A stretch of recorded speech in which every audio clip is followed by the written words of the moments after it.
Louisville, national champions, 1980. Cardinals have won the national championship. 75th NCAA college basketball champions.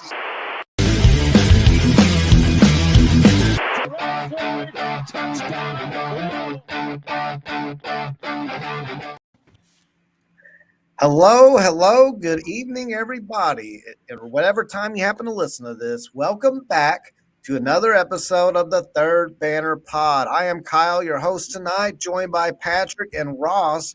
And guys, we have a lot to talk about tonight. We're going to talk about some coaching updates, just things we're hearing, talk about the latest scoop. Yeah, nobody really knows exactly what's going on, but it doesn't mean it's not fun to talk about, as opposed to the product on the court. We are also going to address the top 10. We went from 20 to 11 last week on the Kenny Payne mishaps that have led to where we are now. We are going to break down from 10 to number 1 the things we believe are the biggest reasons why this has not worked out here. That being said, before I get into you guys, I want to Hurl. Good to see you, man. Robbie, good to see you. Couch House. All right, boys, how are we tonight? I'm pretty good, man.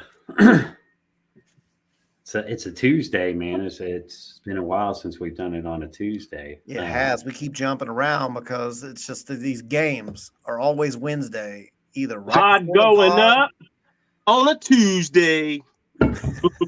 How you been, Ross?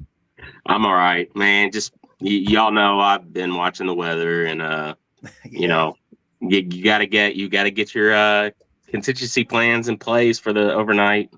So anybody watching this, just plan. It's probably likely we're going to have a tornado in our area. It's just some areas are more likely than others, so we'll see what happens. Just be ready. If you got a basement, get down there, get away from windows, put stuff over you. Yeah. If you're like me and you don't have a basement, just put your ass in there. If you guys didn't know, Ross is actually Mark Weinberg. No, man, I can't even compare that guy. Look, I know. Listen, I know some people have their things about him. Rant. That nobody wants to hear Weinberg rant. It's not a rant. I'm just saying people have this misconception that he's like very over dramatic and he hypes the over centralization of weather. He goes after other comedians too much. And I don't think so at all. Like, I think a lot of people throw a lot of early predictions to get clicks, and Mark doesn't do that. So anyways, that's just my Mark Weinberg love. That's my Mark Weinberg love. So anyway, we can get off that. We can get off that. So we do have a lot to talk about tonight. I want to get to some things. So I think the biggest news we've gotten recently, and we talked about it, I want to say it was about 3 weeks ago, but the Eric Musselman stuff, we had said on here, it just seemed like, yeah, Muss may be interested, and we may even be interested in Muss, but it just seemed like it could be a smokescreen. It came from the agent side, all of the scoop.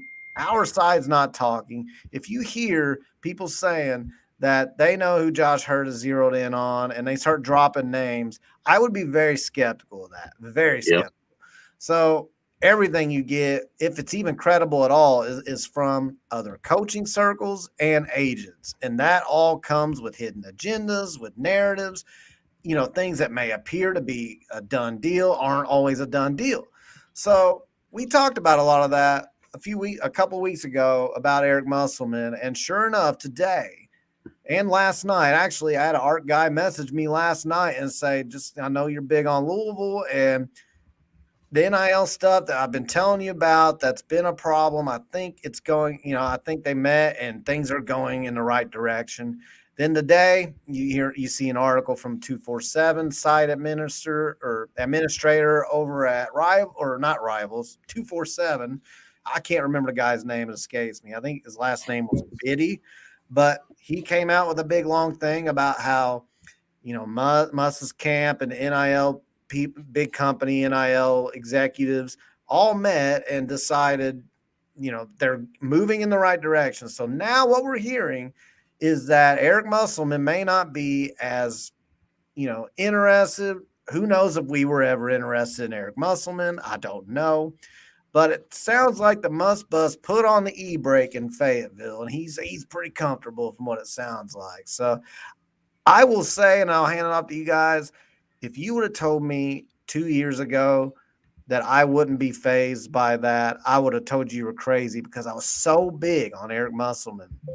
But last year happened, and I know there were some injuries, but they had a worse season. They snuck into the tournament. Then they had a good Sweet 16 run, but the season as a whole wasn't very good. And then this year's been pretty bad. I mean, it's been pretty bad. I've watched a lot of their games. I would argue they're just as bad as we are. It's been pretty effed, hadn't it? Yeah. Yeah. So I am a little bit, and with his age being about 60 years old, I've heard a lot from the Arkansas side about how hard he is to get along with the staff, with recruiting. I guess he's pushed a lot of the local recruitments out of the way and went after other guys. That's fine if you're winning games, but if you neglect your area of recruiting when you have a lot of talent and you don't do well, as we know here, you're going to hear about it, and that's what they've dealt with down there. And I personally, to sum up my point, hand it off, I'm not as bummed about this as I thought I would be. Yeah. I'm not bummed. To me, this is kind of like the Bruce Pearl situation a couple years ago when Mac had left, and you started hearing, oh, Bruce Pearl might be an option, and then Bruce Pearl signs an extension. There's not going to be an extension here, but it sounds like Muss got what he wanted, which was some more NIL commitment. So, if you ask me, a lot of this was agent talk pushing Muss to try to help him get what he wanted in Arkansas. Yeah. It seems to have worked. I'm like Kyle. 2 years ago when we were hiring, I wanted to look at Muss. Heck, 5 years ago when we were hiring, yes, I wanted to look at Muss. That's when we missed Muss. But it's 5 years later. The man's 60. I'm not saying that's a magic number, but in my analysis, it kind of is. And he's, like Kyle said, had 2 kind of down regular seasons in a row, made the run in the tournament last year. And to be honest with you, their season this year has not looked much better than ours. So hopefully for his sake, it's a blip in the radar, but I'm not sure we can take that chance. And so I'm not that disappointed to hear that he's probably staying in Arkansas.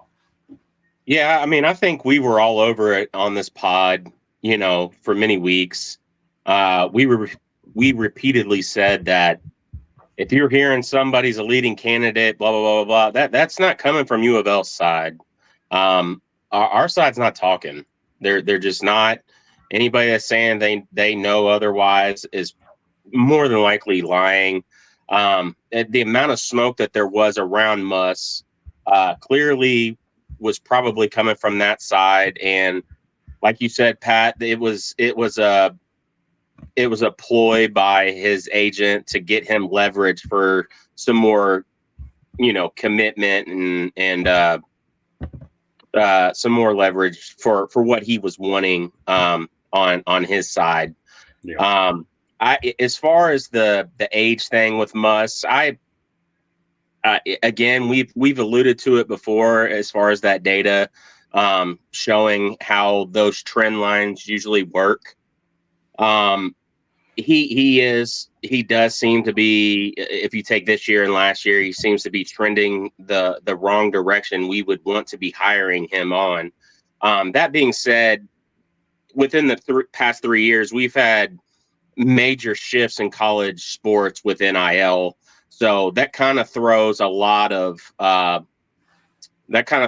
variables into the situation, and it's like there's a whole new foundation that's shaken out right now. And I think Muss went heavily in one direction as far as the portal, and I don't think that it worked out. So I I think there's still a lot of coaches that are trying to feel their way through this NIL era. It's still early, so I wouldn't say that his best years are necessarily behind him. I do think he's a good coach. So, and he's got, he's got that moxie around him. So all it takes is a little bit of lightning in a bottle for a coach like that to capture something and take it a long way in March. So see what happens. I mean, it's probably not going to happen this year, obviously, but I don't think his best years are past him yet. But that being said, I'm with you all. Like it just seemed like coming off of KP, if we're going to move on,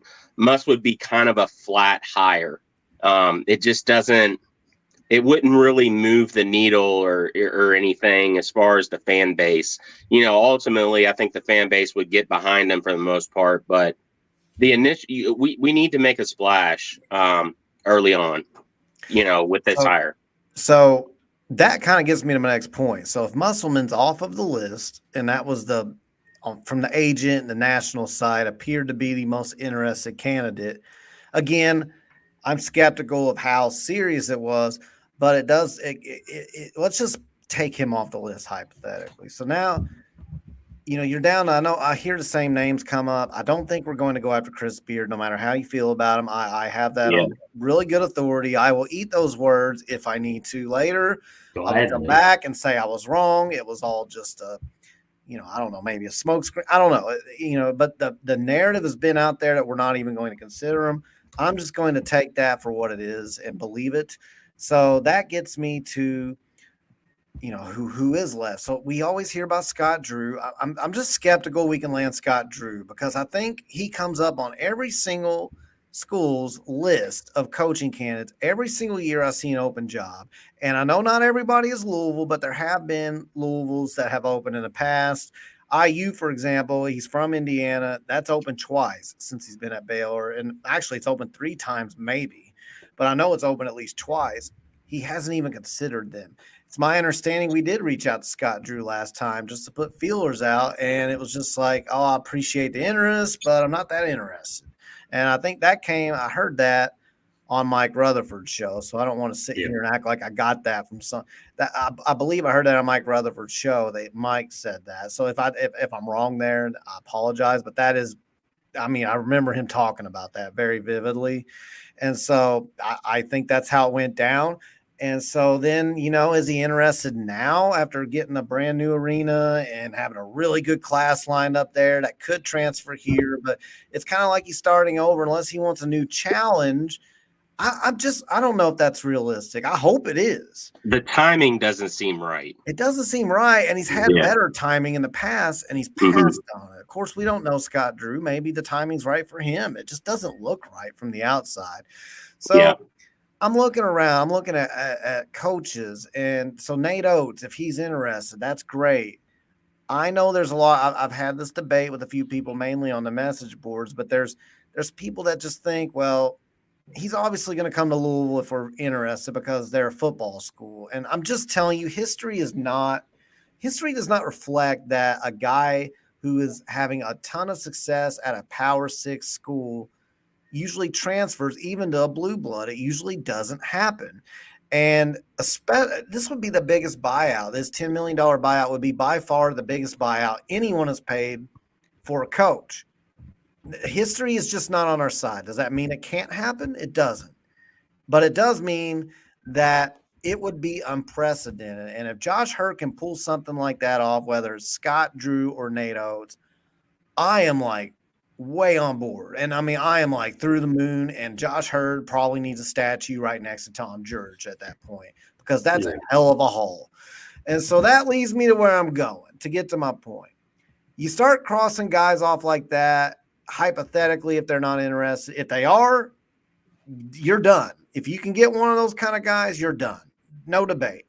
But if you go to the next tier of guys, once you get past the Scott Drews, Chris Beers, who we may not even pursue at all, which it sounds like we want, my opinion, and then you get Nate Oates, decides he wants to stay at Alabama, for example. Well, now I'm looking at that next tier, and now I'm looking at Will Wade. And that's a guy who he's gaining a lot of traction online today in particular. I don't know what it is about today. Maybe it's because Muss isn't as interested, it sounds like. And I think maybe some people are thinking along the same lines as me, like, well, some of these guys just aren't going to be as interested as we hoped. And if that's the case, man, I know all of the arguments against Will Wade. So let me just start there. I know that he has a show cause. And I know that he got one for the same investigation that we were involved in, the Adidas thing. He offered a guy straight up.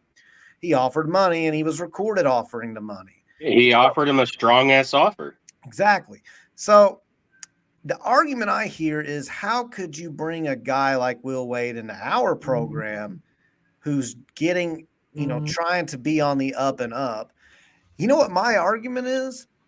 How could you not bring a guy like Will Wade into our situation? Let me explain what I mean by that. I've not heard a single person make this argument, so either it's a great point or it's a terrible point, and we're about to find out together because people will let me know either way. But how can we project ourselves as this, upstanding university that's moved on from our past while simultaneously assuming others have not done so? So how is it that what if coaches looked at us and were like, you guys had strippers 10 years ago. You guys were involved in the Adidas scandal. We're not touching you guys. That would sound completely ridiculous. Situations change. We both got punished. Will Wade's still continuing his show cause that goes to the summer of 2025. So there is that, and I'll get to that in a second. But my question is, how do we simultaneously present ourselves as being above Will Wade while criticizing Will Wade for being involved in the same thing? I'm going to start there. My next point is the show cause. He got suspended his first 10 games. The biggest issue with that coming up is that he's not able to what was it that Connor put in there, Patrick, about his recruiting? Did you see it? I'll have to go back. He's not able to have unofficial visits between, I think it's August something and September something. And he's not allowed to have some type of contact with recruits. But his coaches can. Yeah, his other coaches can. The big thing to me, recruiting wise, is the unofficial visits. Not being able to have those. Although you can get around that by making sure that that's the time of the year you're doing your official visits. Yeah. Instead of the unofficials. So the show cause stuff is navigable, is what I'm saying. Like, so long as I'm reading the bylaws and it says if you go to a D1 program, you get suspended 10 games. I had a compliance guy look into that and talk to another compliance guy. My understanding is it's just the first D1 program you go to. It's not every D1 program. So if he were to come here, he would not serve that 10-game suspension. So he's just got a few recruiting things to really dance around until the summer of next year. It's nothing that's not navigable. As people have said in the chat, it's now okay to pay players as long as you do it through NIL. So the whole idea of, well, he's going to come here and pay players, I'm not buying it. And so then we get to his on-the-court arguments. The on-the-court arguments is at LSU, he has one Sweet 16, and he's flamed out otherwise. Well, let me break that down. First of all, he was in his mid-30s when he took that job. So his coaching prime is usually on average, between about 45 and 55. He's 41 years old. He hasn't even hit his coaching prime yet. So what you've seen now is not even breaking the cusp of what he could possibly be. Now, is it possibly flops? Always, because you can't guarantee anything. But based on trajectory, it's not likely. It's likely that he's just starting to scratch the surface. The next argument, he had 5 years at LSU. His first year was a rebuild coming off of a really bad year where I think he won like 20 games and he barely missed a tournament. Or maybe he made it and he flamed out in around the 32. He took over that roster of Johnny Jolly, which was just like terrible. Well, yeah, it sucked. So I'm giving him a pass for that year.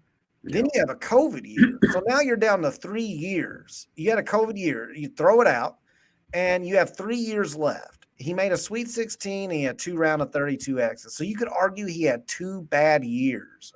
And by bad, I mean like not by our standards, like not amazing. Okay, out of a 3-year sample size in his 30s. So I'm not buying this argument that he just like grossly underachieved at LSU. He had the year where he won the SEC championship.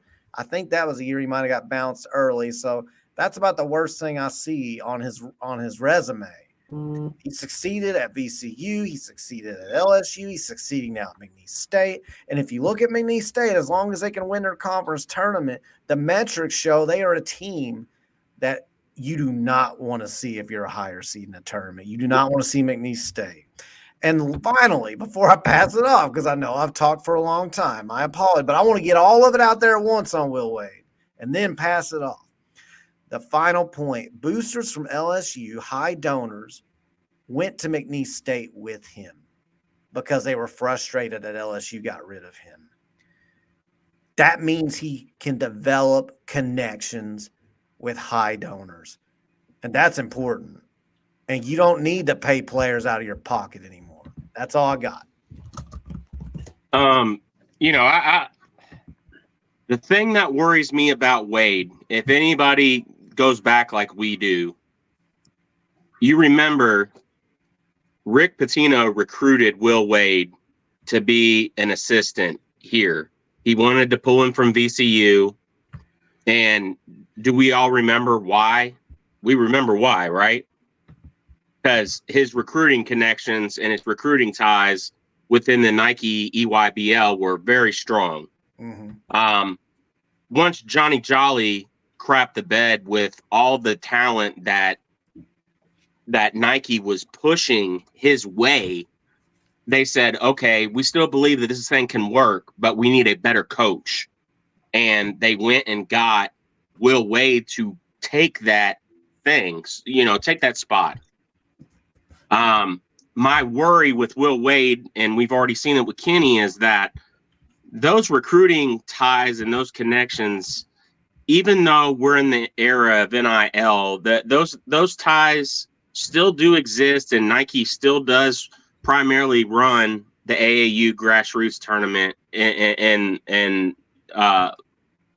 large portions. So I would worry that a lot of his success is built on his connections with Nike, and that would not translate here.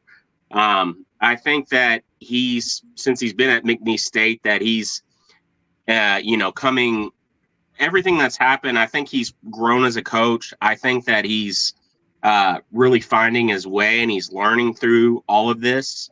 I'm sure along that path, he probably saw some of those Nike ties kind of retreat from him, trying to separate themselves from, his name connected with the FBI investigation. So he's been on both sides of it now. I worry about that in particular when it comes to somebody like Will Wade. And I've seen others talk about Sean Miller. Same thing. His success has been built largely on his ties to Nike. And I'd be lying if I said that didn't scare the hell out of me, because we were just pumped full of goods for 2 years saying that we were going to be able to use these Nike ties. And I mean, if you ask me, Kenny Payne was tied in tighter than anybody to Nike comparatively to Will Wade or even Sean Miller. I mean, he had the greatest ties to Nike, and we didn't see any of those fruits at all. They did not once try to push anything our way to help Kenny. So I would be lying. That worries the hell out of me with a coach like Will Wade. I do think he can coach, though, and I think that it could work. I think it's a risk, though. Yeah, I mean, we've been able to really digest information on candidates now for probably half a year, because we know that a change is almost 100% sure going to be made. Yeah, that's my opinion. I don't know that. That's my opinion. So, And to Ross's point, there's a risk with Will Wade that wrong year, maybe wrong the year, Nike connections are what got him there. But there's a risk to pretty much anyone. Oh, 100%. We're 100. hire. I'll be honest with you. I just think it would be a way for Nike to continually, like, I think Nike screwed us in this situation with, like, I think they took full advantage of this situation, their relationship with Kenny Payne, to screw U of L, an Adidas flagship school.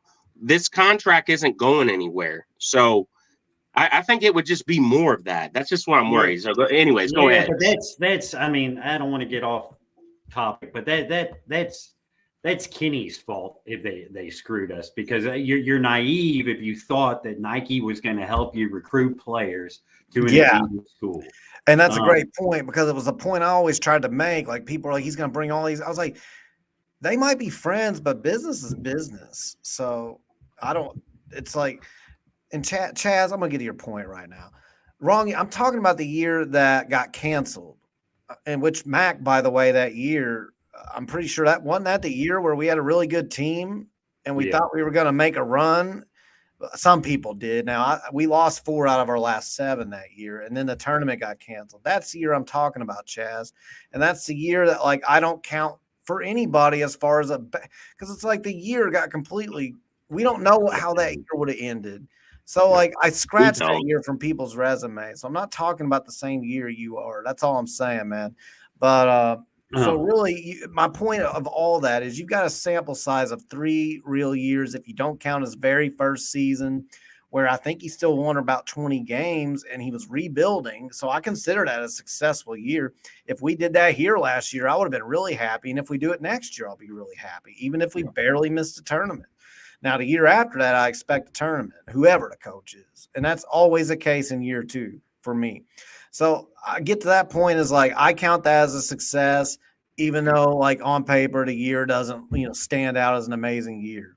Then he has a Sweet 16 run, and I don't count the COVID year where the season got canceled. That's all I'm saying. Like, it's a story that never ended. I don't count it. I hear what ifs about Chris Mack that year all the time. We had a team, and supposedly we were going to make a big run. My argument is I'm not so sure we were heading in that direction, but we'll never know. So who cares?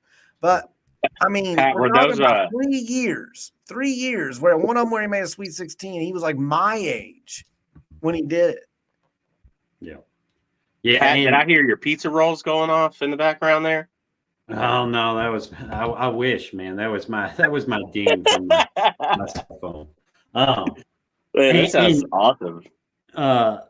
To kind of go back to what I was talking about, when Will Wade's name was first brought up, a month ago in our Discord, I was very lukewarm to Wade. I hadn't done my research, but I just always remembered, well, he got a bunch of talent at LSU, and he was good, but never great. Great, yeah. And I wondered, yes, I don't care that he cheated, but who cares? By cheating, he had an advantage over other schools. Probably not many schools, because everybody was probably cheating. But my question was, could he, when everybody has access to NIL and can pay players, can he still get those dudes? And he's gotten some dudes for McNeese State. So I think that's kind of answered when I look into it. My biggest thing, though, as I started diving into the statistics and the data, is the man is 41 years old and was highly successful in his 30s. You're talking about, when you talk about that, you're talking about people like Rick Pitino. It is very rarefied air that you get people who are extremely successful in their 30s. Rick Pitino, Shaka Smart's another that's guy. That's my point. Yeah. That was successful, and obviously he had his downtime, but he looks to be successful again. There's not a ton of people, and then you look at his efficiency things, which I'm big about, and he's never combined the two together to have elite efficiency. His best year with the two together was a adjusted O of 10 and adjusted D of 58. But he's been elite, more so in offense, in multiple years in one of them. He's been in 10th in adjusted O, 4th in adjusted O, 5th in adjusted O, and then 8th in adjusted D 1 year. So he can coach both sides of the ball. And what he's done at McNeese State this year, I'm going to tell you, I mean, they're 83rd. I'm looking right now at the T rank, and they're 83rd in that metric. And that's unheard of for a school like McNeese State. I mean, that's almost bubble territory, and they play in the Southland Conference.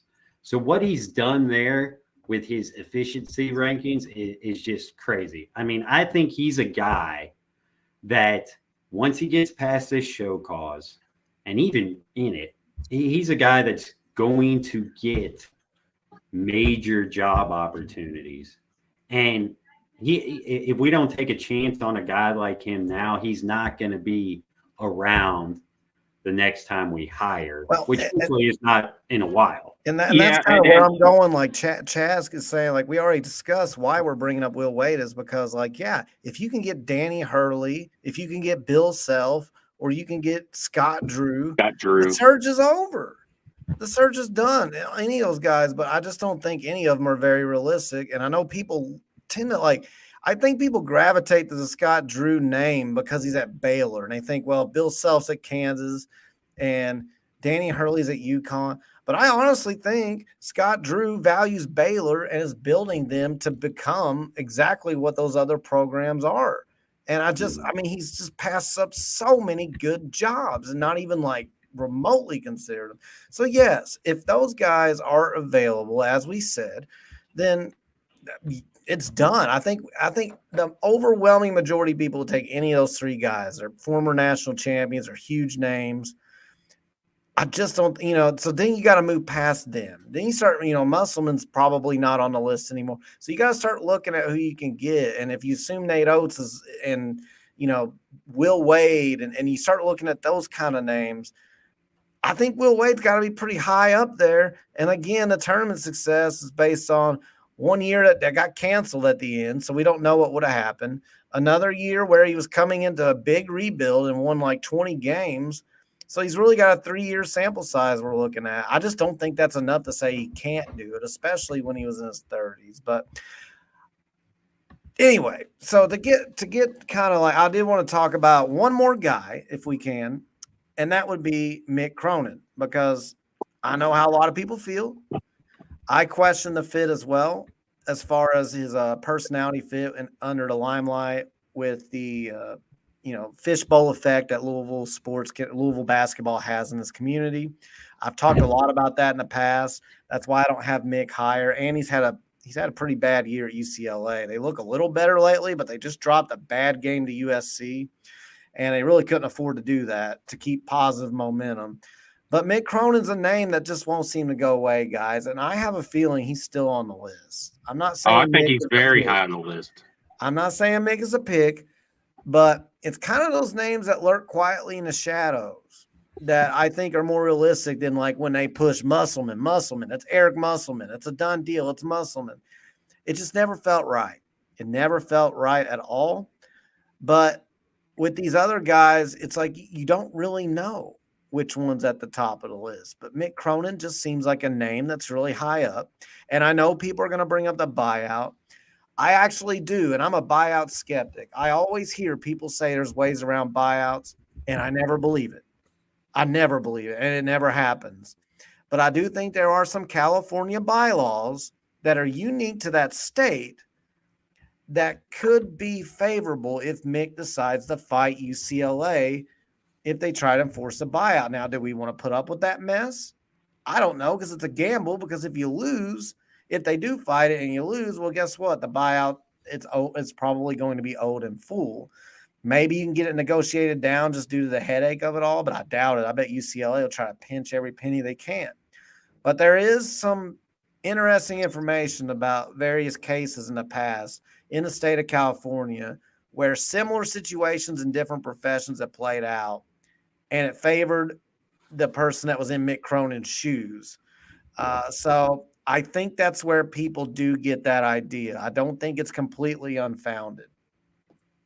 I don't know if anybody was listening to Rutherford's show today.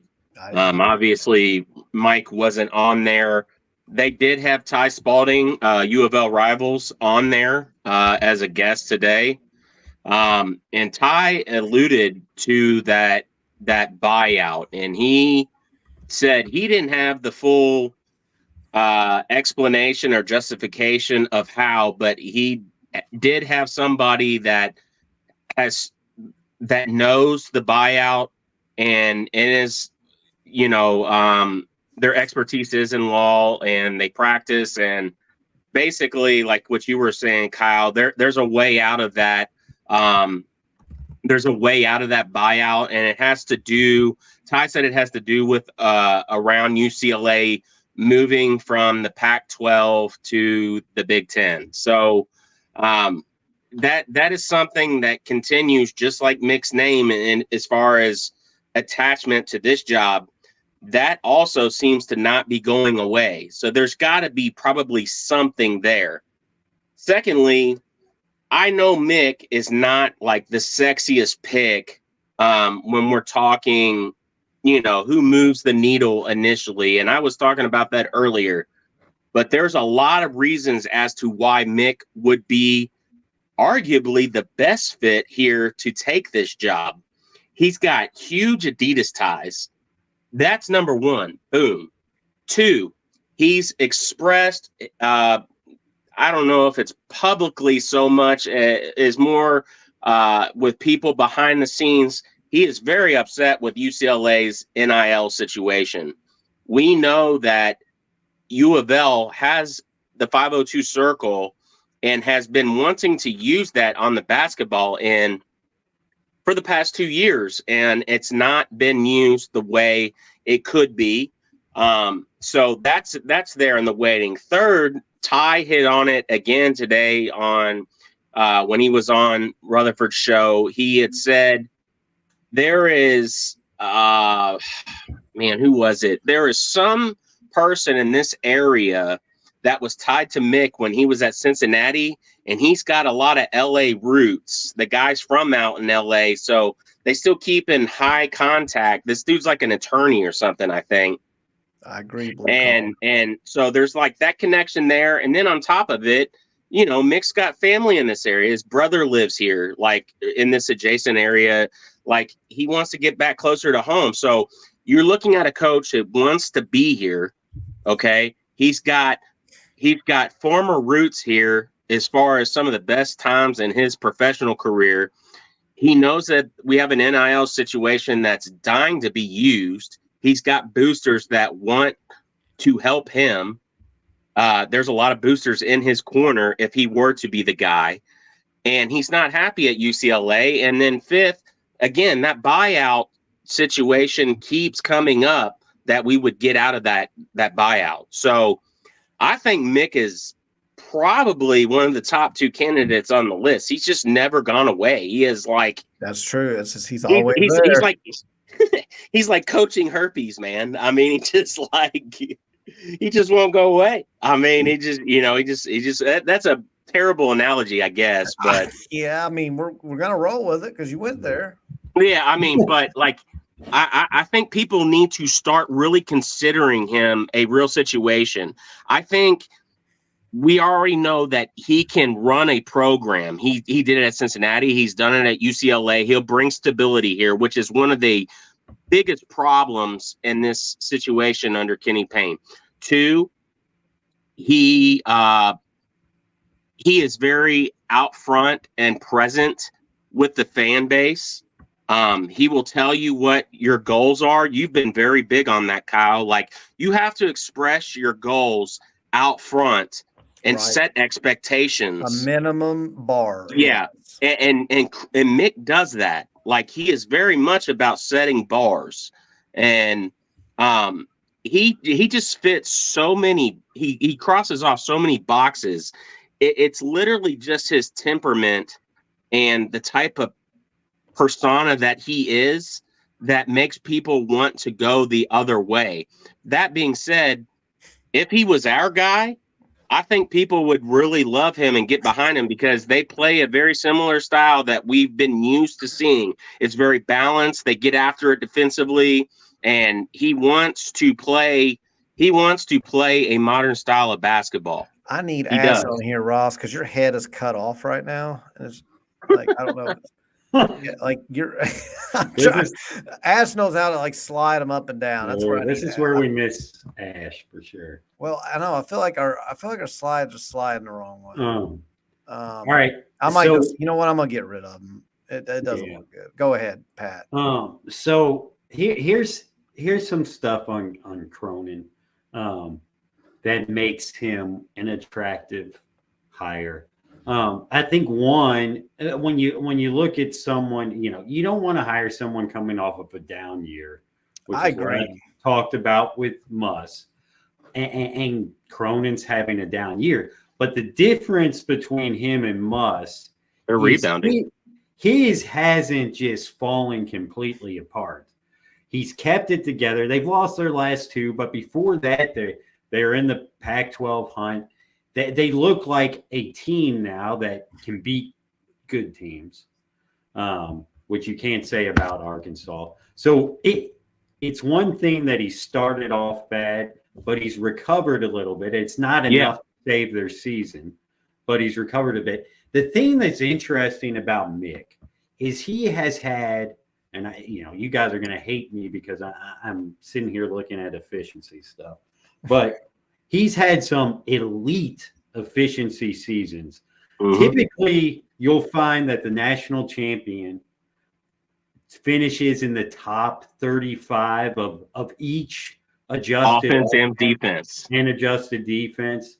Mm-hmm. Their Final Four year, they did that. Mick, the last 2 years before this, his teams fit that criteria. Yep. He had a team at Cincinnati that fit that criteria. His teams are almost always elite defensively. I mean, you're talking about his efficiency chart is sprayed with stuff almost always in the top 20. And then ever since he's moved to UCLA, he's had 3 teams offensively in the top 25. And this year, it's been bad offensively, but he's still that team's still the 26th best team defensively in the country. That's crazy. What are they offensively? What are they, about 80th?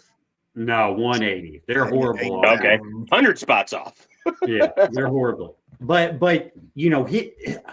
has he had unbelievable being the multiple Final Four success?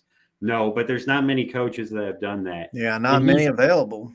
He's consistently fit, into those teams that have chances to win the national championship. Yep. I can say this about Ty Spalding. Talking about him, talking on the radio about Mick Cronin. Ty, love Ty, love his Ty. Obviously, he's been on here a lot. Ty is a huge Mick fan. So just take that part, just consider that, he's pushing a little bit for his guy. Not saying that he's not telling the truth. And I mean, the bylaw thing, he's probably getting information similar to what I've gotten about. And I mean, somebody earlier said that Ty couldn't really explain on the radio. Well, the way it was explained to me, the way when I read the actual cases, I don't know how you put that in English, first of all. Like, it's a different language, and you really have to kind of understand the vocabulary, which, by the way, I'm not an attorney, and I don't fully comprehend it. Yeah. The biggest thing I got out of it is that there are different, like, bylaws that are in place that are contradicted in the state of California with certain contracts. And the contractual agreements oftentimes are in conflict with said bylaws to the point where you can't enforce it and say, well, that's enforced. Like, they'll throw it out. And that's happened more than once. There's a couple of court cases. And so this is a very general, uneducated, not an attorney way to explain this, by the way. So I know it doesn't sound intelligent, but The best way to understand it is that there have been cases in the past where you had an ironclad contract, somebody gets out of the contract because the way the contract is written actually contradicts bylaws within the state of California, and so it becomes non-enforceable. And one of those two cases I got, it sounds like the move to the Big Ten would impact. That case would be more of an argument for why you couldn't enforce it. Maybe, I mean, it could happen, but I'm just telling you, there are people that know a lot more about how those things work than I do, who feel very confidently that it would not be a hurdle. So I don't know. We'll see, guys. Yeah. Yeah. I've got a good buddy who's a lawyer and one of the smartest guys I know. And I mean, Harvard level law smart.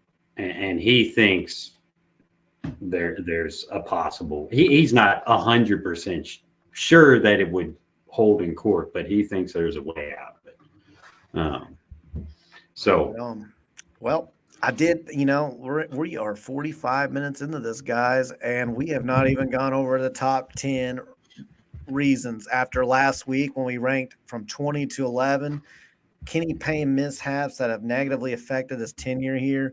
And it's just basically our purpose of doing this isn't to bash or anything, which people will take it that way anyway, but I am going to explain that it kind of gives you a synopsis of things that have gone wrong, because it's easy to forget. And it's easy to think at times after a big win or something, hey, maybe a year 3 really is the answer. But then you start really remembering things that have happened during our tenure here. And you may have forgotten some of them. And I mean, I ranked and I went over them with you guys. I didn't hear much objection. I mean, maybe you guys would have put things in different spots, but I didn't hear anything, so I left them the way I ranked them.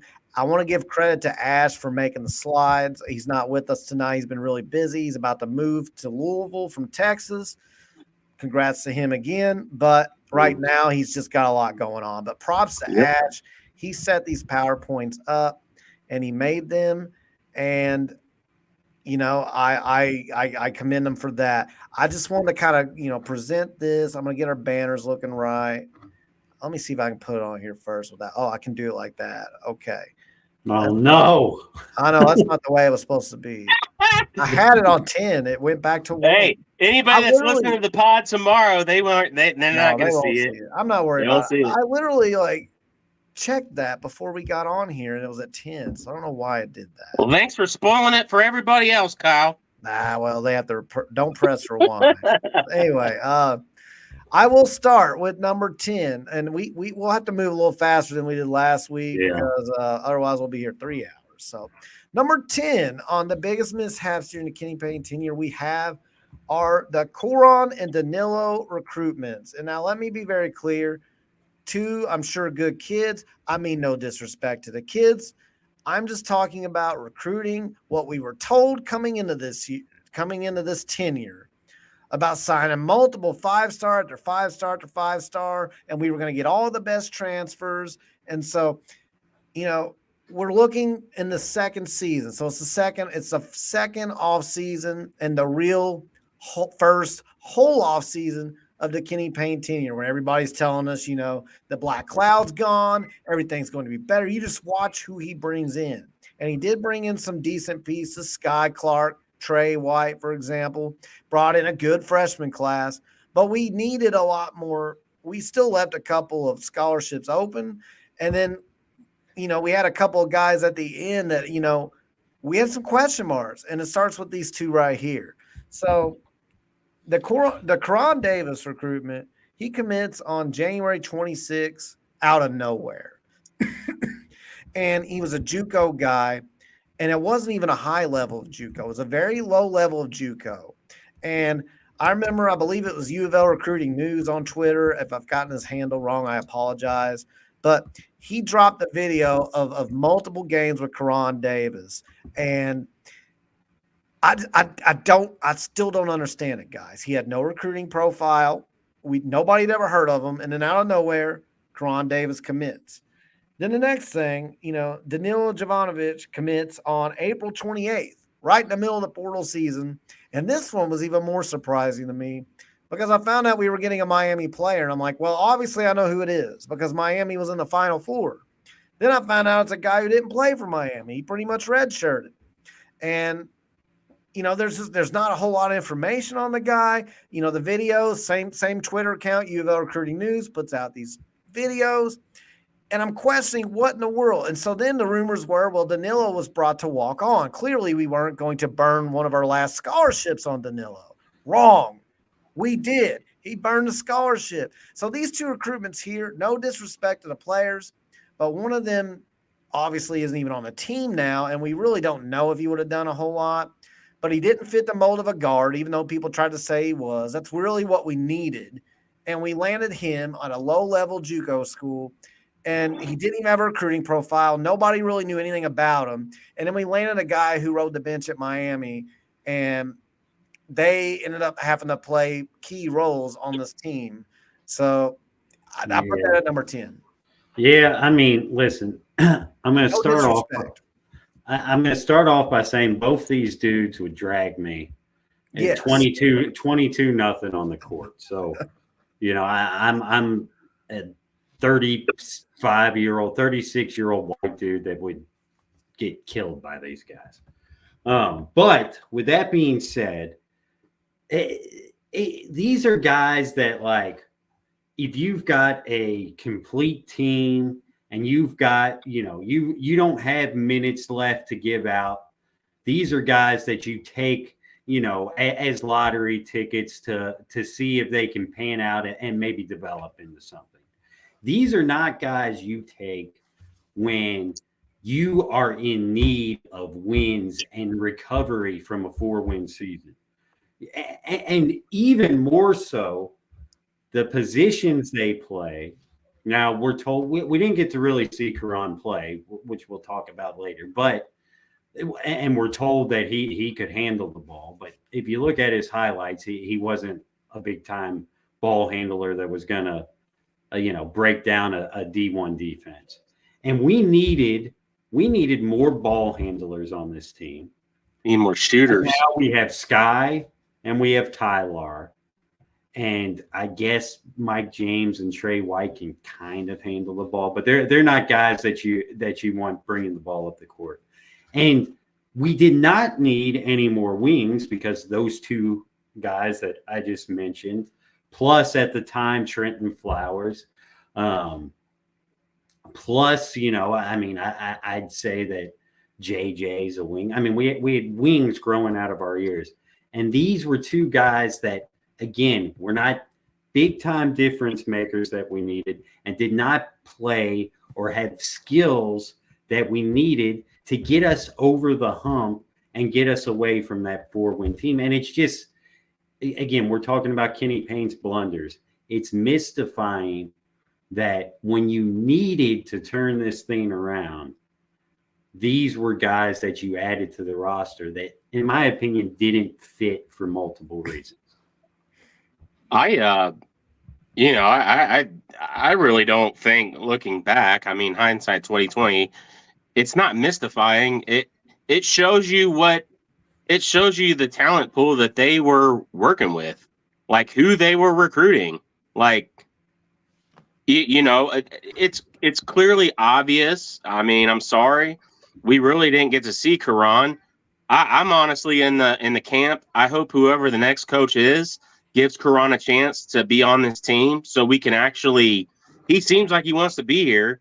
So, like, I'm for a player like that being here. That being said, we have nothing to show that Karan or Danilo, from what we've seen him in games, neither one of those players are U of L caliber players, especially when you had 7-8 players to fill out a roster. You still needed – you could have – really use those 2 scholarships somewhere else. But I don't think that the staff had anywhere to turn, honestly. I think that's the kind of talent pool they were working with. I mean, we saw time and time again what appeared to be Nolan lining dudes up and then everything falling through the cracks. And then I think that reputation got around to other coaches really, really fast. I think that players' families saw what was going on and they just ran from here. I mean, there's no other way to really say it. So they're just not at this point. Karan being maybe the exception, because I do want him to be on this team next year. I'm gonna be honest there. I want to see what the kid's got. That being said, though, we just neither one of those players has showed anything to show that they are a U of L caliber player at this point. And it was just bad roster management time and time again. So we are going to jump into number 9 now so we can move right along. The Carter Knox recruitment, which, by the way, right now is still a thing. I want to say the Carter Knox recruitment, and I don't mean you should not recruit Carter Knox. Let me be very clear about what I mean by the Carter Knox recruitment. I don't mean you don't recruit a top 20 player. What I mean is the way that his recruitment has been used multiple times this season to shield Kenny Payne from losing his job. In my opinion, weaponized. It is really weird. And I think Andy Sweeney's one on Twitter that said that Coach Payne is now using 18 or teenagers as human shields to protect his job. And that is how it comes across. We don't hear anything about recruiting other than, Carter Knox is kind of interested, but he really likes UK, but UK may not have a spot for him depending on who they get. And you don't hear a whole lot going on. But then all of a sudden, right as you start hearing the rumors ramp up that he may have a midseason parting, Carter Knox, out of nowhere, randomly visits. Yep. And now we're told later that was always planned and that, we just didn't know about it, which could be true because that is the way they operate. I find it hard to believe. And since then, we've heard nonstop that we are going to keep Coach Payne for year 3 if Carter Knox commits, if Carter Knox commits, if Carter Knox commits. And we just keep on throwing that out there. And now it's that other kid whose name I can't even pronounce. I don't like to mispronounce names, so I'm not going to. But the kid in 2025 who apparently he's now thinking about reclassing and committing this week. From he's what man. This is the same shit that Cal does to win over UK fans to get him another year. This is learned behavior. It's a revolving door. It's Dutch door action that just doesn't stop. Like, we don't need to see any more. To me, this is very, very, to me, this is, in my opinion, this is very similar to how it was with Sat in that last year before he took the Cincinnati job. Yeah, we had this great recruiting class. I had zero faith that he was going to be able to do anything with them to put them in to the best winning situation here. That's the same with Kenny. Like, okay, you might be able to get players here. I have nothing to go off of that you have a system in place that is going to build a winning championship program. So you're just going to be pissing away talent. It's pointless. We're just going to be wasting money and resources for nothing. So it's stupid. It's a bad move. I'm sorry. Like, it's a bad move. Yeah. I mean, I guess, the difference here between Kenny and Sat is for one, Satterfield was a mediocre coach. He wasn't a bad coach. Yeah, I agree. And for two, that year, you heard about recruiting throughout the year, no matter if we were playing well, playing bad, whatever. That's true too. The only time what makes me mad about this whole situation is I'd love to have Carter Knox. I'd love to have, and again, I don't know how to pronounce his name either, but the 2025 kid that would reclass to 2024. His last name's spelled Sanon, so Salmon maybe. Maybe, I don't know. He's a baller. I'd love to have him. It's not I wouldn't love to have these guys, but why do we? That guy we had never heard of until Kenny Payne loses to Notre Dame by 22 points, and everybody is turned against him.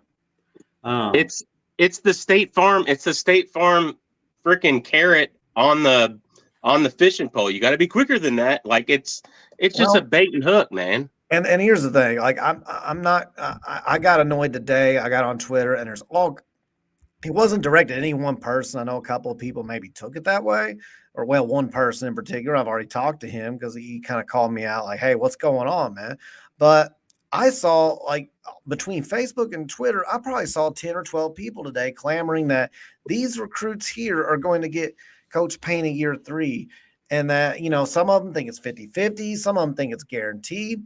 Well, here's my question. If Josh Hurd is hypothetically, considering that strongly, bringing Coach Payne back, then why is he already, if these recruits are just waiting on him to announce it, what's he waiting on? Yeah. Yeah. And so then it's like, well, what is he waiting on?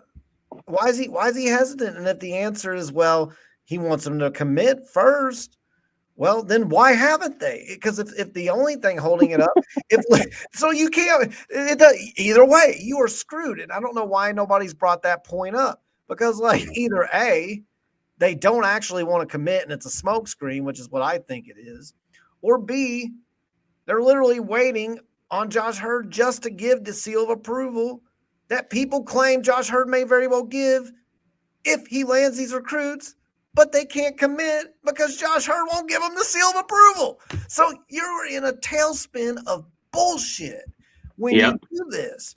And so that's my final point. I do want to get to number 8 because we could talk about this one all. We could talk about the Cardinal and everything. So the recruit situation only serves Kenny when things aren't going in his favor. Exactly. All right, number 8, very recent memory, 22-point loss to Notre Dame. Now, you can highlight a ton of losses, but this one here, I feel like the timing of the loss was really bad because, down the schedule or as the schedule unwinds, we're talking about winning a few games down the stretch. We're talking about how we've seen some improvement. Meanwhile, we're not seeing a whole lot more wins.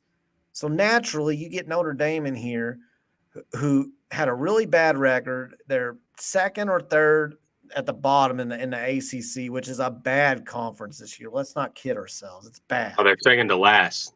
That's what I'm saying, second to last. And they come on our home court.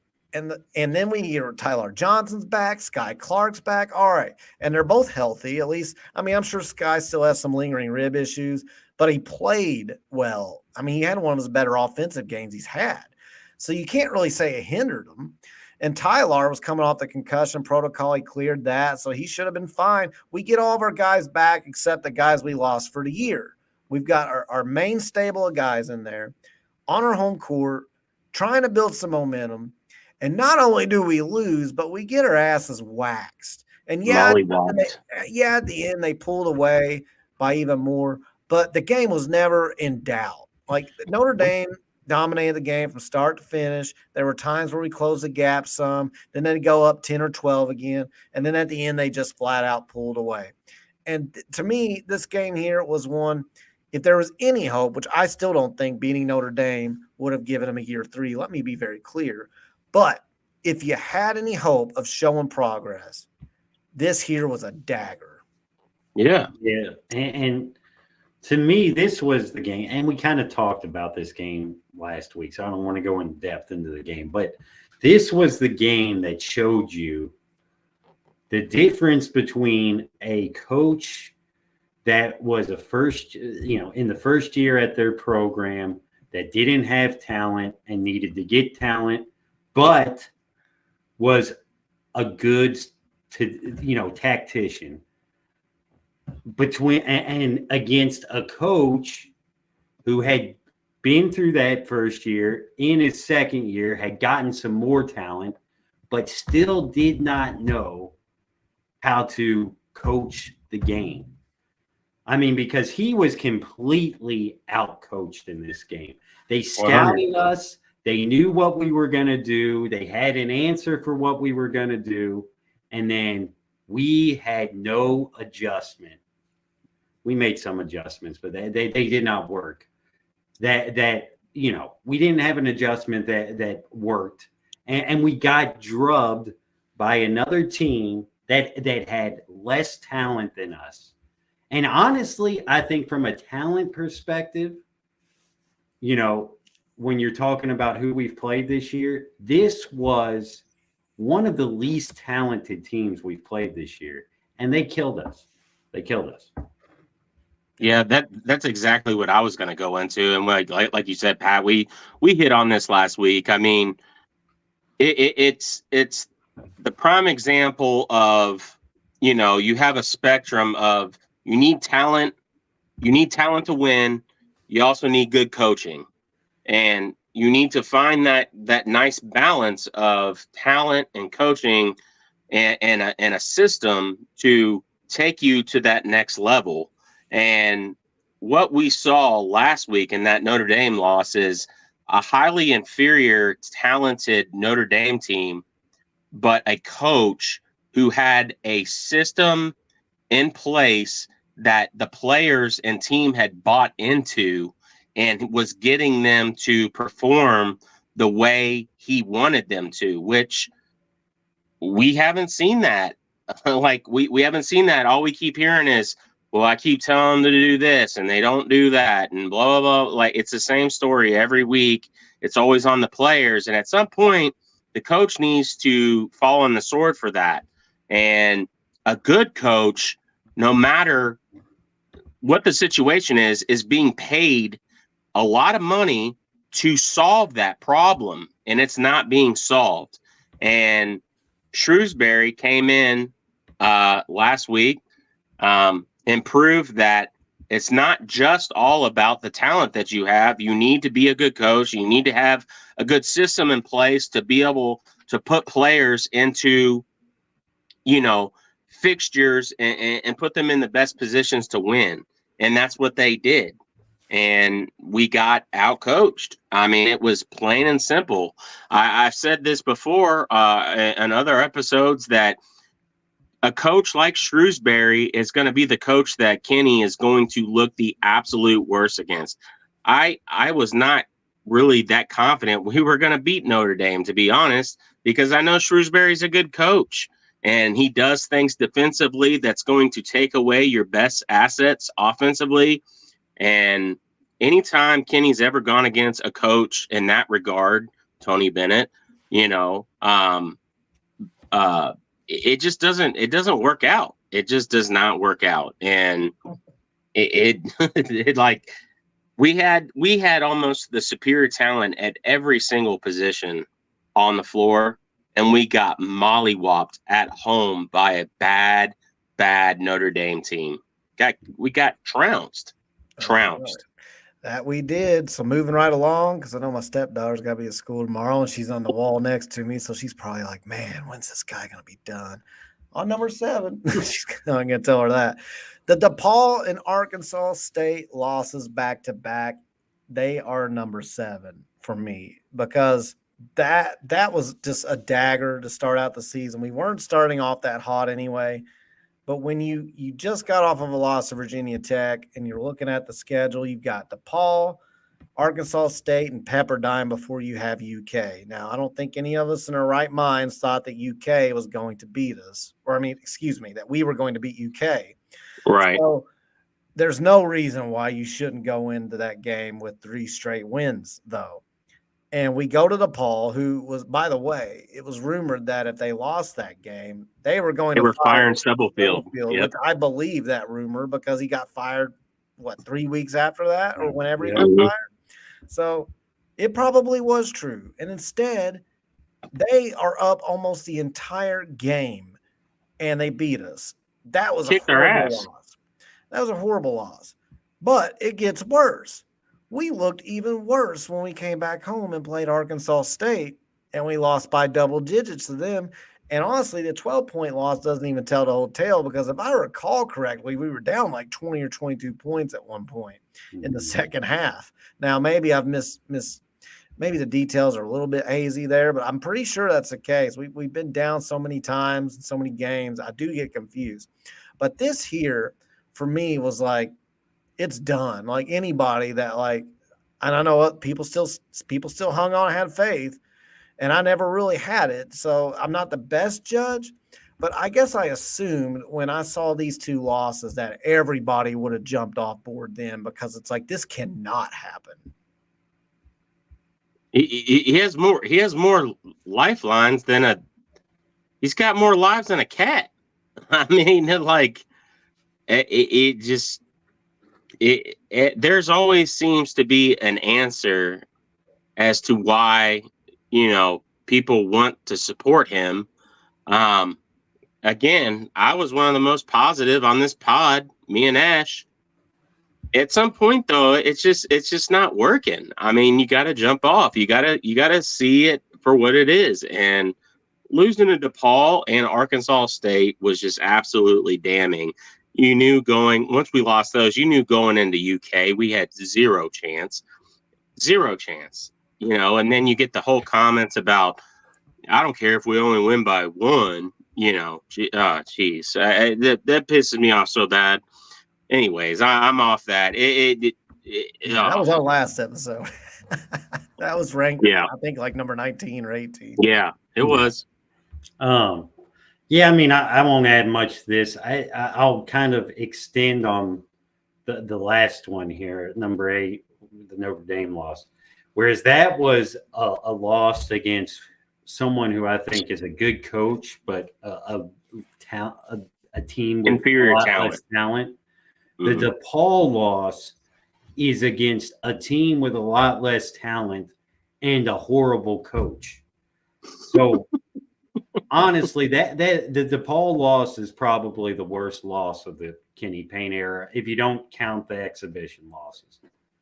Yeah, it ruined DePaul Day, or at least for a very, very long time. Our next one, I know Connor's chomping at the bit to see this next one. It's his favorite. A lot of people wanted it higher, but I just don't think it can make it quite higher when you really look at the ones above it. That's just my opinion. Yeah. But number 6, he tricked me. And before we show the video, we are going to explain it, obviously, just, to give a summary of why it is right here. So he tricked me makes it all the way up to number 6. And while it was kind of an innocuous off the cuff comment, it just kind of showed that something wasn't quite right with the planning and strategy, because Mike Woodson is on the hot seat, very much so at IU. I still think if today they made a decision and he did have a win against Wisconsin, that's probably going to help him out. I think that, he would probably get another year since he made the tournament his first 2 years. But there's a lot of heat on Mike Woodson right now. He's not had a good year. A lot of people believe that Trace Jackson Davis masked some deficiencies there and that they probably should have done more with him. So to get to the game against IU up in New York, we looked really good for a good chunk of that game when Tyler Johnson kind of had his first Tyler Johnson game, where like we looked at Tyler and we're like, this is awesome. Like we boomed him for a little bit. Tyler went off. It kind of reminded me of like glimpses of when Russ Smith would just take over a game, sometimes Peyton Siva. And so we're looking at this and we're hyped. And then all of a sudden IU comes out of a timeout with like 4 minutes left in the game and switches the zone. And we did not know what to do. We were completely befuddled. We looked like we'd never seen a zone. We were completely befuddled by this. So I do want to get to the let me get my share screen up, because I want to share the video. I'm only going to share a little bit of it, not because I'm trying to hide context, but because YouTube sends the feds after us if we hang out too long. So is that showing up? Yeah. Yep. That would be the last. All right, I'm up. There wasn't all the time I was prepared for, but then they throw zone at you, which they've never shown all year. Did that just sort of turn it up, guys? And you guys even talk about the zone with them at all in the night? We did not. I knew Woody wouldn't play zone, or I thought he tricked me. But to be honest with you, that would be the last thing I think we would have a problem with, because we have been really, really good versus zone. Even in practices when the ball, he tricked me.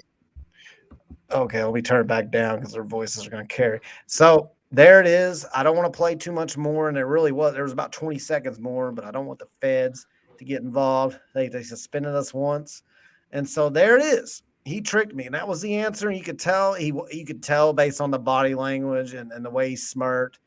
It was just like, I just wasn't prepared for that. And so you can say you prepare for it in practice and it shouldn't have surprised you, but you clearly gave away. I mean, to me, you gave away your hand when you reacted that way in a press conference. Like, you clearly weren't expecting it, and we all know the players were not expecting it. You guys agree?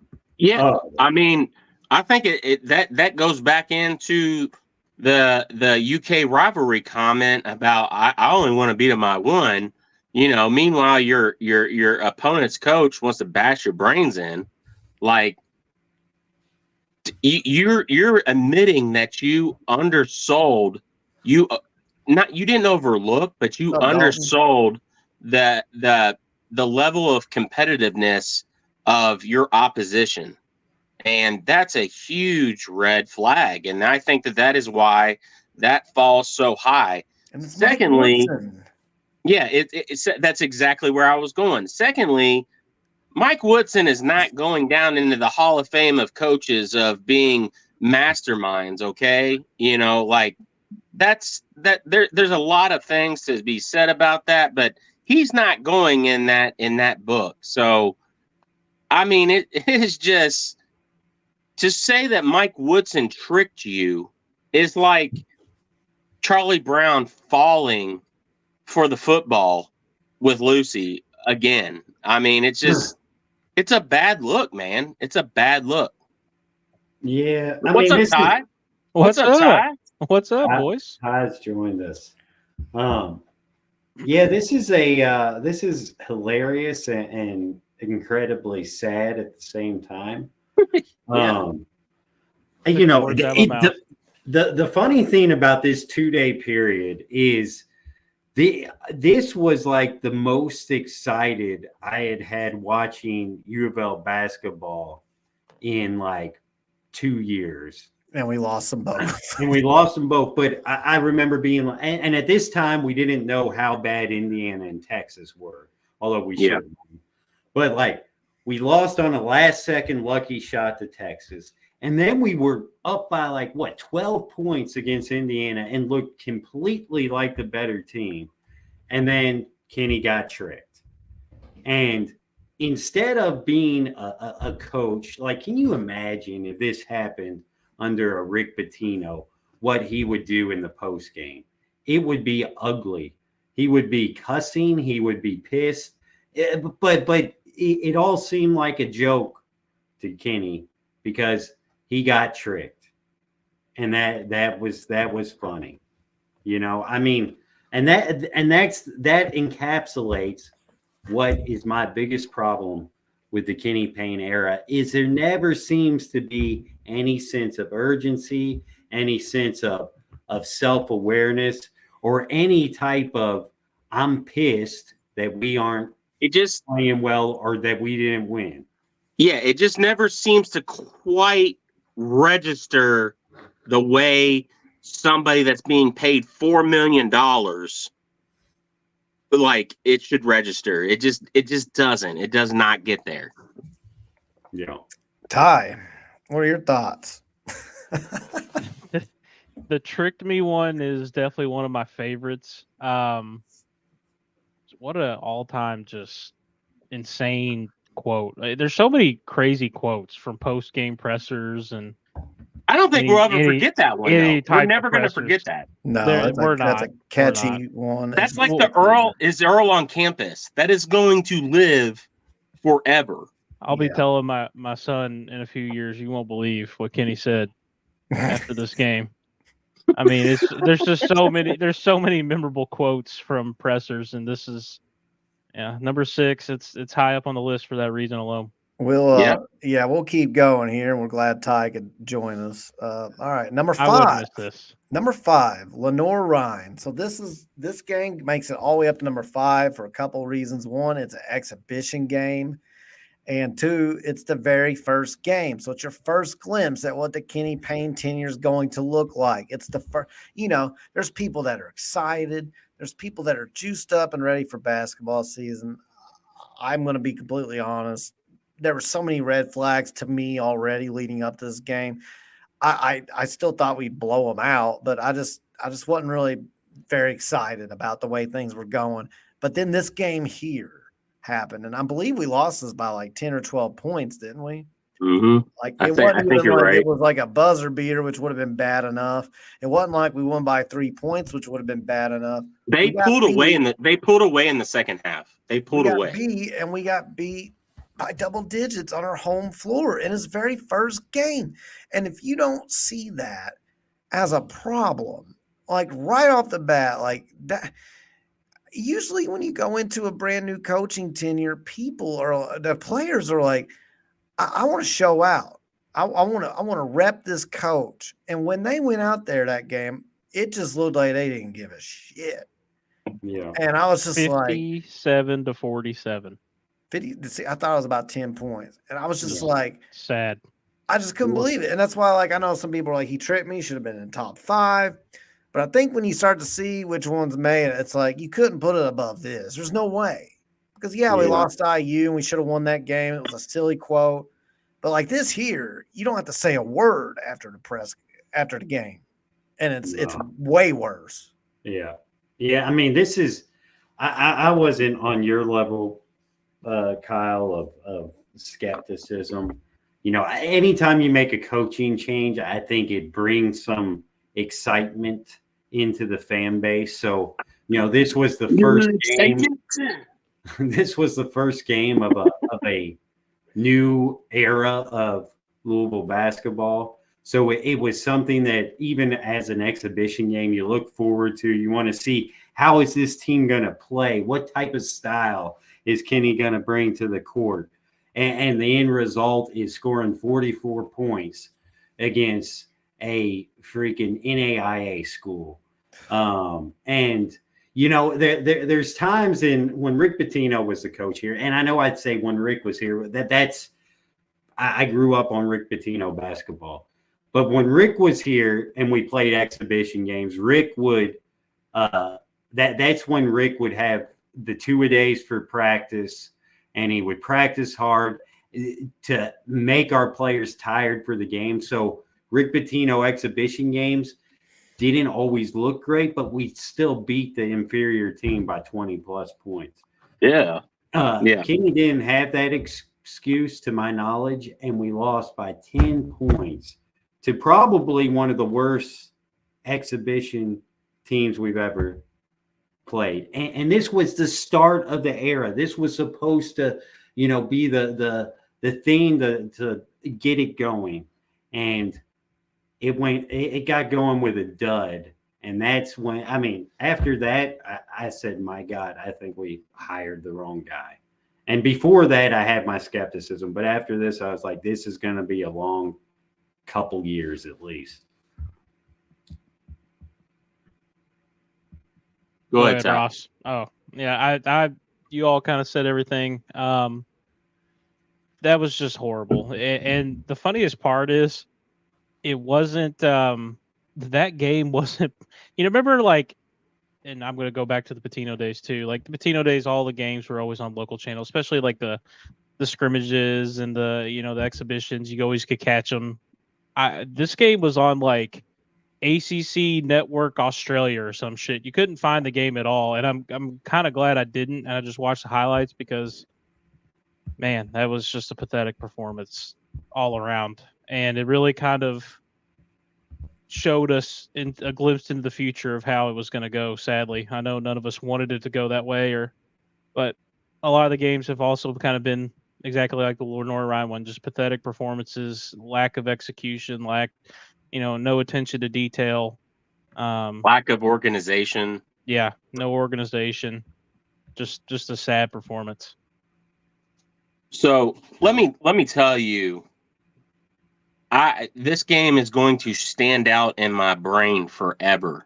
I was driving back from Cincinnati from a Halloween party I had went to the night before, and I'm excited for the Kenny Payne era. We're seeing like the things that you're talking about, Pat, when we had other coaches in the first half. Like, you're seeing like there's struggles, but like there's nothing to be really worried about. And then we got I remember getting to like Henry County and like Lenore Ryan started pulling away. And I was like, what in the hell is going on? Like, I just could not believe what I was listening to and hearing Paul Rogers call this game on the radio. On the flip side of that, the night before I drove up to Cincinnati or that evening, does anybody remember what was happening the day before?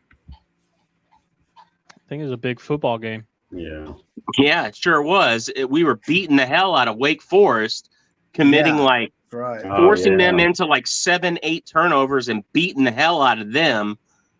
And I'm sad that I missed that game because I go to every home football game, but I wasn't gonna not go see friends in Cincinnati. You know what I mean? But like, you go from polar opposites where you're riding this high in football of just this crazy, unbelievable performance that you're just, I was listening to on the radio. I mean, I couldn't imagine being there in person, seeing it. It was crazy to hear it on the radio and hear how flabbergasted Paul Rogers was calling turnover after turnover after turnover, you know, and then you go have a great night, Halloween party, and then you go the next day, you're driving home, and then you lose to Lenore Ryan. Like, we may as well lost to prep school La Lemire. I mean, it was such a contrast of emotions. Like, I can't believe I just went from this amazing football win to I'm sitting here trying to justify somehow why the hell we just lost to Lenore Ryan. And then to top it off, Lenore Ryan didn't even end up doing well in their division in Division II. Like, no, that's the part that gets lost. They were like really bad. They shit the bed. I think they only won 9 games or something. They're awful. They sucked.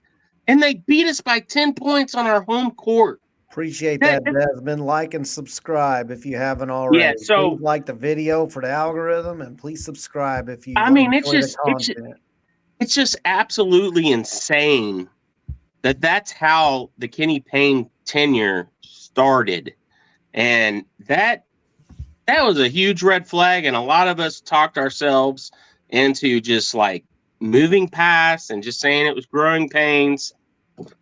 But damn, man, I mean, like, wave the white flag if we don't move on. Talk about how the Kenny Payne era started. I think this next slide is really going to dive into that.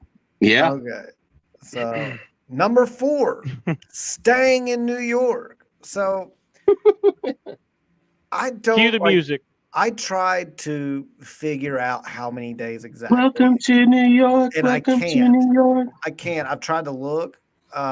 It's one of those things where, you know, I think it did get exaggerated because you started hearing people say, like, he spent 3 weeks in New York when he took. No, I don't think it was 3 weeks. But here's what did happen, just to summarize. So Coach Payne takes his job, and he gives a press conference, which at the time I thought was a good press conference. I was pretty pumped up. A lot of people from the community that we hadn't seen in a while in Louisville basketball were there, a lot of old Crum players. And it just it gave me the impression of like, hey, you know, we are going to do this together. And that's kind of the message KP had. Little did I realize, you know, looking at that message today based on what's happened, it makes more sense in a different way. But at the time, I'm like pretty pumped. It's the only time this entire tenure that I was excited. And he immediately goes to New York. He goes back to New York. You know, Jody had put on 247. You know, he was back in New York right after a press conference. And I'm like, oh, okay, I guess maybe he left a package there. Hell, I don't know. Maybe he just forgot to hug somebody on his way out the damn door. And he took a plane and went and hugged him and was coming right back, right? Because, I mean, you just freaking started. Now, I equate it to like when Chris Mack first got here. First thing we started hearing are recruiting names that are coming on visits. I mean, within like even before he did his intro press conference, and Mac wasn't perfect, don't get me wrong. But my point is, like Jeff Brom coming here, you hear all these names. As soon as he gets off the podium, it's like he's going to Florida. and then he's going to California, and you hit the ground running. Kenny Payne went to New York, and he didn't go for a day or two. He went for at least a week. And it was over 2 weeks. I remember Kamari Lands, like, giving an interview where it was like 2 or 3 weeks after Kenny Payne got hired, and Kamari's like, well, I'm still excited to play for Louisville. I can't wait to meet the coach. Haven't really talked to him yet, but I can't wait. I was like, whoa. You haven't talked to your new head coach 2 or 3 weeks into his job? I started panicking in our Discord, and I remember people were like, you need to calm down. But for me, I was like, guys, that is not normal. It's not normal that, like, you move. I remember you were very adamant on that. I was like, guys, this is not normal. Like, my God, if I meet a girl that I like and she decides that we're going to move in together pretty early on, we're going to do it. I don't want to go there. I mean, I just go without saying. But no, like, I get there and it's like, okay, we live together now. Like, you'd think at the very beginning, I'm going to put my best foot forward. But to metaphorically speaking, what Coach Payne did was he sat his ass on the couch and watched TV all day and night while dishes just piled up in the sink, and the house became a disaster because he was there. And, like, he never made a good first impression. I just couldn't believe it. Like, he left the press conference, got on a plane with to New York, and weeks went by where current players had not even had a conversation with him, according to them. This isn't me making stuff up. There are articles that I don't know if I can find them now. I didn't take the time to look, but we remember. All you guys remember in Discord multiple player articles where they were like, "Can't wait to meet." Pepper Ridge Farm remembers. Can't wait to talk. And Pepperidge Farms always remembers. And they remember Kenny Payne did not even talk to his current players. We started hearing about all these guys we were going to get, but no actual concrete steps being taken. It was just like, they're just going to show up at our door. And, he doesn't have to be in town doing anything. He can just sit up in New York and we'll figure it out from there. And nothing happened at all. Yeah. I mean, this is probably, and honestly, I thought that it worked like this with Kenny, but this is when I realized that Kenny thought that everything was gonna be done for, like, everything was already in place. The wheels were moving for him in terms of players coming here. World Wide West was gonna hook him up. He didn't have to hit the ground running because the game plan was already there. And obviously that wasn't the case. I mean, when you are hired, I'm an accountant. If I get hired by a company in Dallas and we've already gone through the interview process, they know they're going to hire me.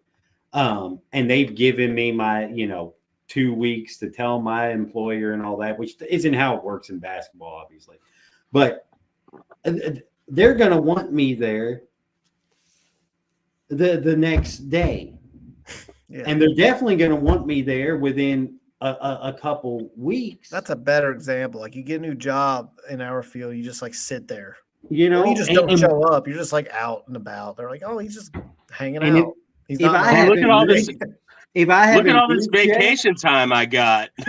Yeah, no. If I haven't moved yet, my wife's gonna take care of closing it down here in Louisville until I can have some time to get away and help her maybe and stuff. But I'm not going to go back to Louisville for 2 weeks and not do anything for my job. I Pat just don't pound the desk. That's Pat's move. He pounds the desk. Yeah, people get mad at me at work for that. You pound your desk at work? Oh man, when I get mad, it's like that. There he just pounded the desk again. I love the camera shake with it too. It just really. But no, I just don't. Imagine being a player. Imagine being a player that's just waiting to hear from your new coach. And that's what I'm saying. You're not communicating. You're the boss. You're the new boss, and you're not communicating with your new employees. This and one then blame them when it doesn't work out. Yeah, And He I don't started off even- horribly. That's your There's fault. just no excuse for this one, man. I can't. I come don't up with blame an Kenny. New excuse. York's a great town, home of the New York Town. Knicks. A great basketball team, It's home a of the great New small York Jets. town. An excellent traffic. excellent NFL franchise. They have And, you know, excellent officials there last night. Let me tell you. Yeah. Well, hey, the NBA owes us one after that. But anyways, that's for another day. But New York's a great place, man. Why would you go there? Pat, you saying you wouldn't go see the Statue of Liberty again before you start your job as U of L head coach? I mean, send me a picture, man. I mean, everybody enjoys getting stabbed in the subway. Okay. Number It's three. dangerous. Steve. Number 3, DJ Wagner. This is the why one I when wanted people to get say he to. tricked me, should be higher. It's like, well, what are you going to put? Are you really going to put above DJ Wagner when we were told from the jump, you hire Kenny Payne Yep. and you bring Milt on board, his grandfather.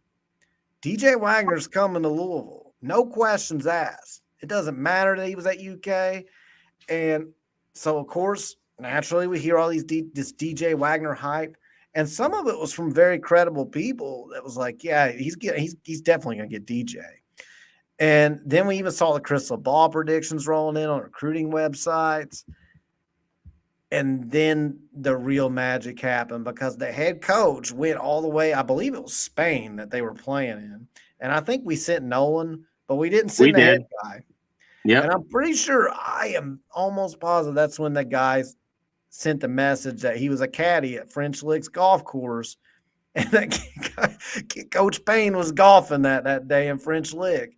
And I mean, that's a choice. But it's a choice you make from the belief that it's all just being taken care of for you. He was. This is all I'm gonna say. The EYBL was in Louisville, and he was in your damn backyard. He was 3,000 feet from your campus, and you did not go and make yourself present. That is really screwed up. All right. And so that's all I got to say. The whole thing. That's all I got to say. So then we think we're getting DJ. Crystal balls roll in. I feel like I was always like, something just doesn't feel right about this. Like we can't get a visit. And so people were like, why?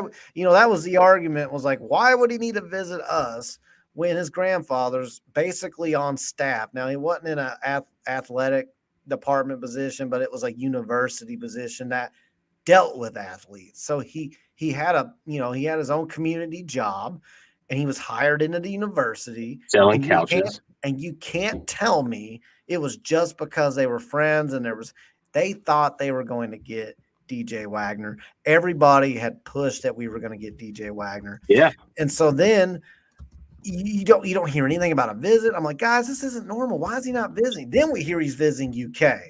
And at that point, I'm off the board. I'm like, this is done. And by then, people are like, you just need to be quiet. This is negativity. You don't believe in the guy. But I'm just telling you, the actions did not line up with what we were being told. And that's been the case this entire tenure.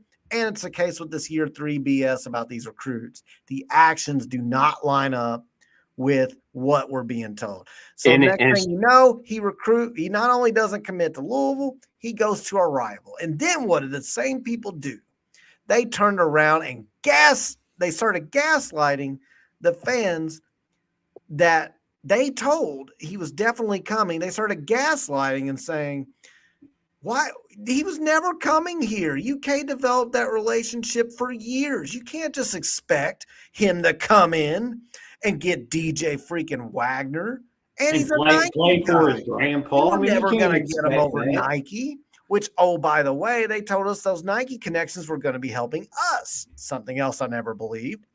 But that's the constant theme, and that's why DJ Wagner makes it all the way to number 3 for me, because the grandfather being involved still couldn't land him. He went to a rival, and then the very people, a lot of them, that forced this down our throats, even when we started to become skeptical of it, then turned around and started gaslighting the fans and saying we should have never expected it in the first place. As I say, Ross, Pepperidge Farms remembers exactly what you said before. Keep those receipts. Think you can turn around and say the exact opposite later, and I'm not going to notice. Just know that we do. We notice. Yeah, I'm just going to take a minute here, guys. I'm sorry. This is number 1 for me. And this should have been a huge red flag, like probably the biggest red flag of all. I know we've talked numerous times about message boards and things that we remember, articles and stuff. I remember vividly the night that Kenny's name was really started to be pushed. It was in the final year of Chris Mack. It was kind of towards the end, like January-ish. January. Yep, somewhere around then. I remember when that was getting pushed huge, and it was painfully obvious Kenny was going to be the guy. And there was plenty of old school insiders that knew it, said that they have talked with Kenny, talked with people in Kenny's circle, and they're, this is going to happen, this is going to happen. And I remember definitively, it will take me a while to go back and find the article if I have to, but I'll go find it, or the thread, where DJ Wagner was promised by Kenny, promised to be a Louisville Cardinal. Yep. He now plays for Kentucky. The fact that we hired Milt, and I'm not going to get into Milt's, I know Neil has already made a comment of director of comfort, so I'm not going to go too far into that one, but you hire Lazy Milt, boy NIL, baby. Yeah, you hire Milt on staff to essentially promise it, and whenever they did hire Milt, that's when all the crystal balls started coming out like, oh, it's happening, expect it. We never even got a visit. It's pathetic. And the whole argument that, oh, he doesn't need to visit. When have you ever seen a top 10 recruit ever? When have you ever seen that work out where they just don't visit the school and they're like, oh yeah, we're in? That's not when a does thing. when does that ever happen? I got pathetic. one right now. Anthony Davis. Anthony Davis. Well, yeah, it happens when you pay I don't know if somebody. he does. When you Yeah. pay him, yeah, sure. I could go in the off season in the summer and explain that whole thing because I got nice background on that. I'm just saying it happens, but again, that's what happens before the NIL area when you have Cal, a coach like Cal, he can get commitments from a guy like Anthony Davis without ever committing. Go ahead. Just to summarize, that was pathetic to not even get a visit. I really think, and I've kind of alluded to this before, but I think Kenny thought, this is just my opinion, maybe I'm wrong. I think Kenny thought that he was going to come in here and it was just going to be so easy. He was just going to use he obviously has some recruiting skills, right? Like none of us are going to deny that. The man can kind of recruit. I think he thought he was just going to use his recruiting skills, his connections, names, source, stuff like that. And it was just going to be a walk in the park. And he was going to get any player he wanted. I know for a fact, I remember that thread. He was promising DJ. He now plays for Kentucky. We never even were close. We were never close. It's pathetic, and that should have been a huge red flag. Yeah. I mean, listen, everybody said what's obvious here. So the only comment I'm going to add is I had nightmares after DJ committed to Kentucky about the UK U of L game and DJ being announced for UK and Milt sitting on our bench clapping for his grandson. I had nightmares that somebody was going to get a video of that, and you'd see a U of L coach clapping for a UK player while they were announced. Luckily, that didn't happen, and DJ actually was awful in the game against us. Well, didn't the McDonald's All-American game, not to interrupt, but didn't the McDonald's All-American game, didn't they interview Milt during the game? And they were just completely oblivious to the fact that he was on Louisville's staff and then he went to UK. And it was just basically like, how do you feel about DJ and going to UK? And it was just like a complete joke. But I'm pretty sure that happened. I didn't get to see it, but enough people in our Discord I remember were talking about how during that game, that they basically communicated with Milt just to get a read on how he felt about DJ going to UK, which of course Milt just kind of smiled. I was like, I'm proud of him, this and that. But I don't think people understood the awkwardness of the fact that we thought we had him in the bag and then just never even came close. Right. I mean, people didn't understand the awkwardness. Kenny Payne didn't understand the awkwardness. You hired the man's grandpa. And he's playing for your rival. That is the most embarrassing thing I have ever heard of, man. Absolutely. Absolutely embarrassing. Yeah. I think if I remember correctly, Milt conducted that interview from his Tempur-Pedic lazy boy. All right, we're gonna move on to number 2. Before we move on, real quick, Neil, I see. I just gave it I'll away. make it quick. I'll make it quick. Make it quick. But I Neil gave it away. says Francisco Garcia and Dean, and I'm not old enough to remember those recruitments. I'm not trying to make I like thought Garcia visited. But even then, I'm my pretty point sure he was, did. when have you seen like 5 stars just commit out because they don't visit? That's not how it works. Like Yeah. those recruitments, a lot of It's times are rare. drug out. It They is go very out rare. very long. Like Yeah. I could see a 3-star or 2-star who has no offers get a big offer, like just commit on the spot, right? I could see that, but no, that's not how that Well, works. let's not That's not how forget it he worked was with in. DJ. Let's not forget he was in town, like Ross said. Now that could have been during a dead period, maybe, but it just seems kind of weird he never visited. We're gonna move on. It's rare. We're gonna It's move rare. on. So the best staff in the country makes number 2 because of the timing of it and the quote. So here, I'm gonna pull up. This is an Eric Crawford article. Let me screen share. Let's see, share screen. I'm gonna get this tab open and I'm gonna go to the part. Does it pop up? Yeah, there it is. So it pops up. I'm gonna scroll down here. So I don't know who asked the question. Let me see if I can scroll up a little bit. Payne was asked about, let's start with the coaching staff. Kenny Payne will be back. Last time I spoke with Louisville AD Josh Hurd was before the Clemson game. This is Eric Crawford writing his article. He was solidly behind Payne then. He will solidly be behind him now. So Payne was asked about that after the Boston College game, which was the last game of the season. And Eric Crawford wrote he was rankled a bit by the question. That's an interesting phrase. But he said, Kenny Payne responds, I don't think that's a good question, my friend. I don't know how to answer that. Of course, I have not had one conversation with Josh Hurd about my future. I don't know if there's a reason to have a conversation with Josh Hurd about my future. I go to work every day.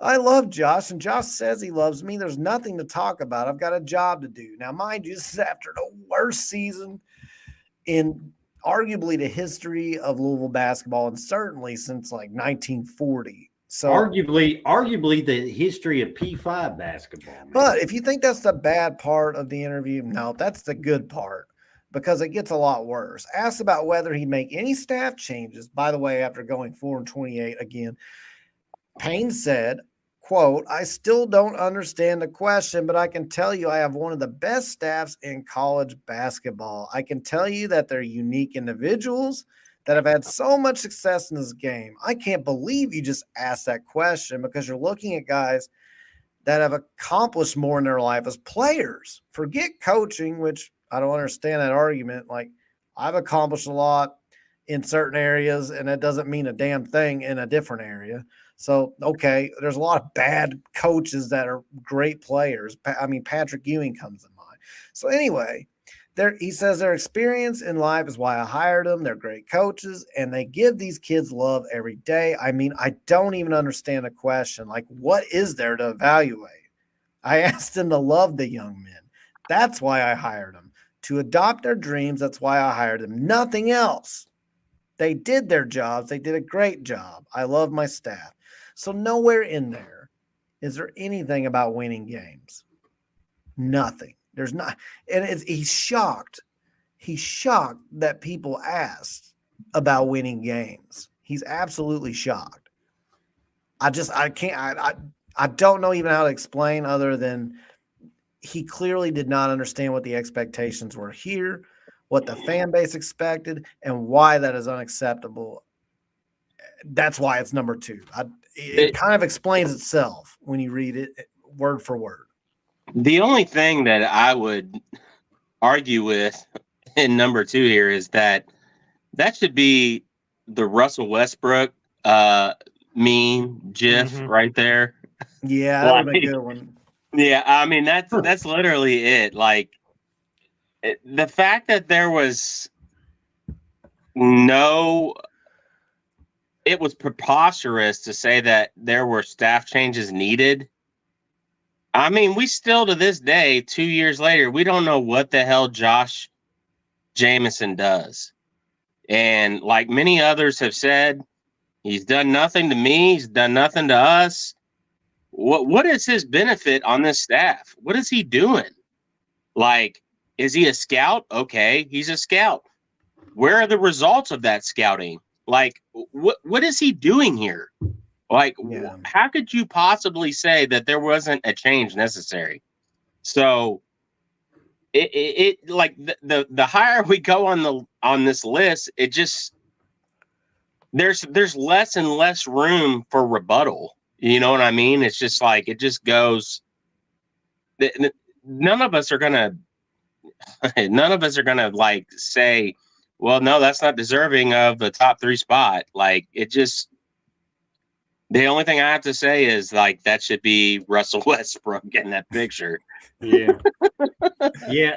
And I think this is less like about the staff itself and more about the comment and the timing and the awkwardness of it all. And the absolute offense he took that anybody would expect us to win more games. Yeah. Or even focus on that. It was like that's not a part of his job. Again, it goes back to self-awareness and being oblivious to what's going on, what's expected. And to your point about the staff, Ross, and about, what do people do? And again, I'm going to talk about Rick Pitino, and comparing anybody to Rick Pitino is unfair. But I'm sure other coaches do this. I remember listening to Rick Pitino after games and in coaching shows, and he would talk about what his assistants did. Yes. He'd say, hey, Richard scouted that last game. Hey, Steve, he was the practice coach for that last game and came up with a game plan. He would talk about what his coaches were doing and what they were bringing to the table.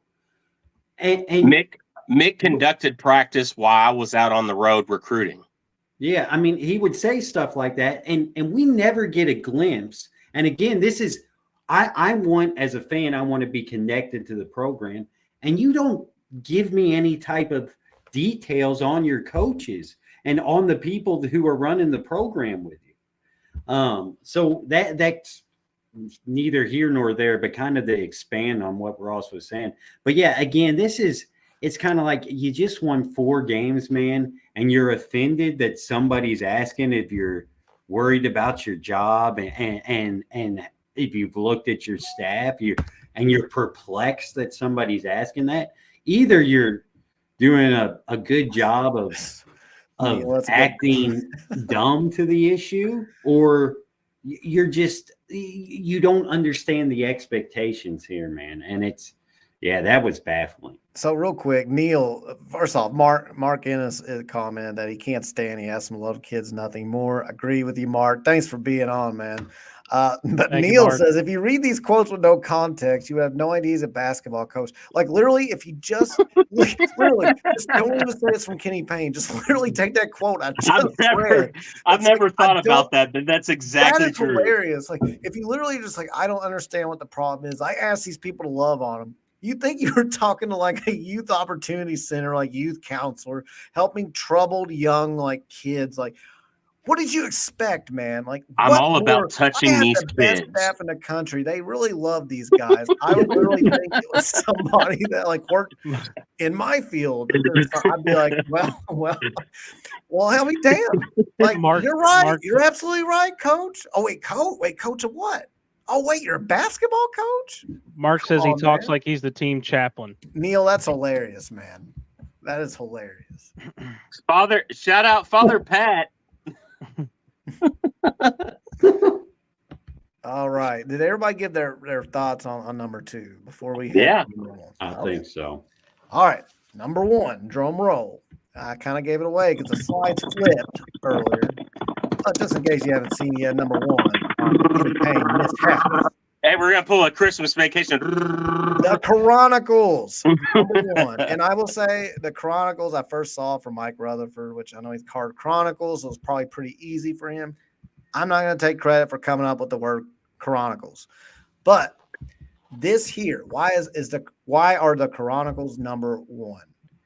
The entire story of Karan Davis here, from the moment he committed all the way to the moment that he was oddly dismissed from the team, the whole thing, this is why I ranked it number one. It encapsulates the entire Kenny Payne tenure. So let me start. First thing is, we hear about how great of a recruiter Coach Payne is. This is no disrespect to Karan Davis, but we were told, like, we're going to be 5 stars were lined up. Elite transfers were going to be lined up, and they were going to be banging down the doors. And so then you get like these kind of recruitments here. A guy that none of us have heard of. We look up his recruiting profile. It's not there. And this isn't even like the JUCO level that like a Chris Jones played at, or you can't even find videos on him. Or an L. Ellis. You could hardly find anything. And at Louisville Recruiting News Twitter account, they were able to find some things, thankfully. Otherwise, I wouldn't have known what to expect at all. So anyway, that shows the recruiting mishaps, you know, what really happened versus what we were told. The actions did not line up to what we were being told. Then you have the whole thing where you start hearing rumors that something happened, an episode happened. I'm not going to get into the weeds of the main rumor. We all heard it, and I don't want to do that to the kid. But we all heard the rumors, and all of a sudden, like, they come out and squash it, like nothing at all happened. And that came from the U of L basketball sports information side. They released a statement like there was no episode, nothing happened.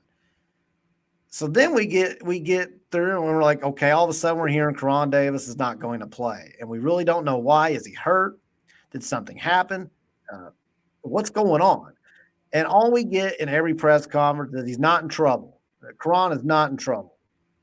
And so we're just left to wonder what happened? And now people are starting to really believe the main rumor that was out there because the timing added up. It's like, okay, we hear this rumor. I'm going to say some very credible people to this day still stand by that rumor, and it surprises me. I don't think it happened quite as like the most severe version of the rumor. I'm not sure if that's what happened, but by now we clearly know something happened. And now what we're being told versus what the actions are again not lining up. So then we start the new rumor is, well, it must be his grades. He must just not, obviously it would make sense. A coach maybe is protecting his player who's failing out. And so he's not making the grades. Maybe he was an academic casualty when they reviewed his stuff. Still doesn't make a whole lot of sense based on the fact that the semester had already started. But, at this point, I'm willing to roll with the idea that it's possible that maybe some things were unveiled. And as far as his grades, he was, dealing with that. And I thought, well, it would make sense. He wouldn't say in a press conference, like, yeah, my kid's really struggling with his academics. So he just kind of, pawns it off. But then Karan gets on Twitter and he posts his grades, which were really good.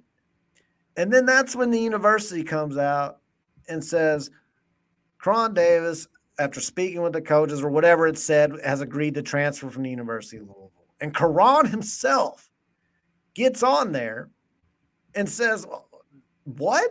Like, I never said that. I don't want to transfer. So then all of a sudden it comes out, Karan Davis has been dismissed from the basketball team. And while all this is happening, by the way, he's going to games in the stands. He's buying tickets and watching it. And then Coach Payne's claiming he didn't even know that Karan was there, which I have a very hard time believing that, by the way. Like, I have a hard time believing that nobody, either A, you are so insulated that, like, you don't even, like, people don't talk to you at all because somebody is going to mention that, or B, you're not telling the truth. Either one is not an acceptable situation. So, well, I think it's clear through this entire situation they didn't tell the truth. Yeah, I'm just going to pass that off to you guys because I think that encapsulates a multitude of things. The recruiting, the inability to know exactly how to use him once he got here. Was he going to be a guard despite lacking guard skills? Then you have the whole communication issues, what really happened. Obviously, something happened. You're claiming something didn't happen. The SID's claiming something didn't happen. Then all of a sudden the program's not on the same page as the player, and it's on public display. And then he's dismissed from the team in the end, and he still comes to games. It's just baffling. Yeah, it's we saw, like you said, Kyle, it started out, Quran is not in trouble. We heard that multiple times. Quran is not in trouble. Quran is a part of this team. And then there was this like movement, take it to the next point, like you said, with the grades. And then he posted his grades. And every time whoever like was on the university side was speaking for the basketball program, every time that they had a direction to take it, Quran had a rebuttal that ultimately proved like he was telling the truth. So like it was just completely mishandled. Again, a program just not organized, not having their things together, lack of communication, all of it just like, I think this is why this is number one, because you see all the problems that we've tied in the past 2 weeks from 20 to 1 that tie into this particular issue. And I think that's why this is a good number one. There's a lack of communication between the program and the fans. There's not forthcoming information. There's gaslighting. There's I don't, it's not lying, but like it's just there, the lack of transparency and the lack of expectations, the lack of organization, the lack of sense of urgency. Like it's there's so many lack ofs. They outweighed the positives that this coaching staff, in particular Kenny, like had to lean on. Like it all just falls. You can tie it back all to this thing and just see those points just were major red flags all through this entire 2-year tenure. And it all added up, and I think this really was the breaking point for this coaching staff. Maybe not for some, but for a lot of people, it just showed like, what the hell is going on here? There's so, it's just so not U of L. Like you don't see this kind of disorganization and just befuddlement in a well-ran program, in a top 10 program like U of L. And it is what it is. I mean, it is what it is. This is going to be, we're going to move on from this. And that's all I got to really say about that. Yeah. So first of all, I've been in talks with the creator of Divine Providence to do a documentary on the Chronicles.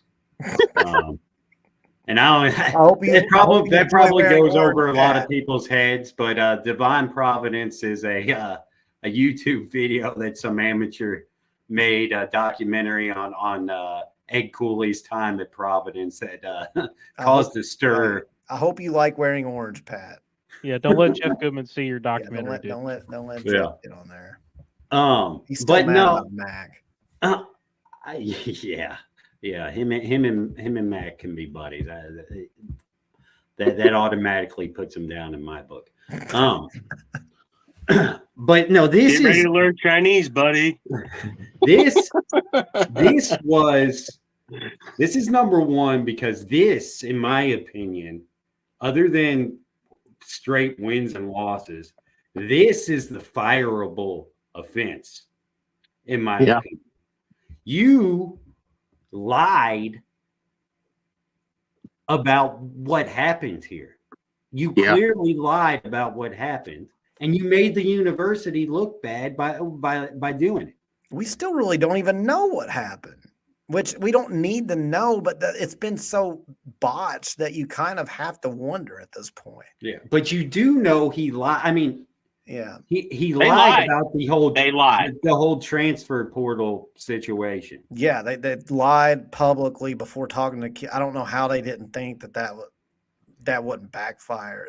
That's like amateur hour, man. Yeah, and this is it's another situation where Kenny got tricked, and he got tricked by Quran and his advisors.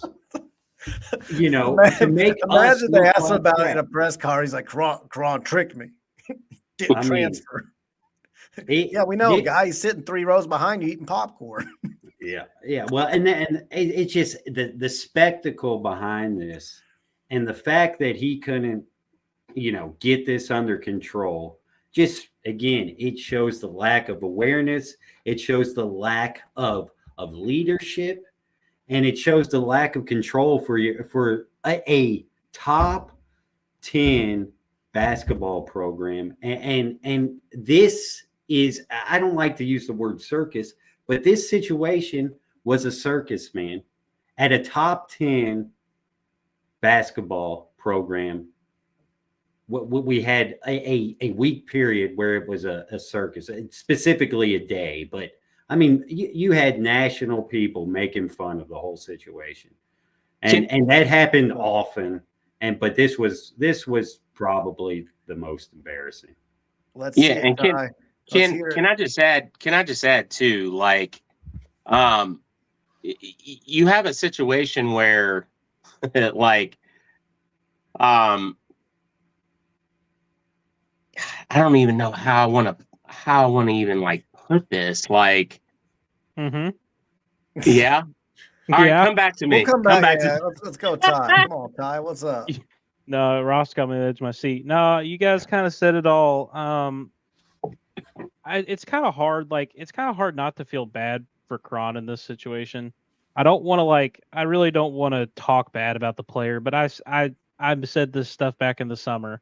I never felt like he was a Louisville caliber player or recruit. I don't feel like he should have ever been put in this situation. And then we don't know what happened behind the scenes, and I don't need to know, but obviously this entire thing was mishandled from the top down, and I can't help but not feel bad for Quran through the whole entire thing. So just a bizarre, truly, like that's really the only word I can to describe this entire thing. Is just bizarre. It makes no sense.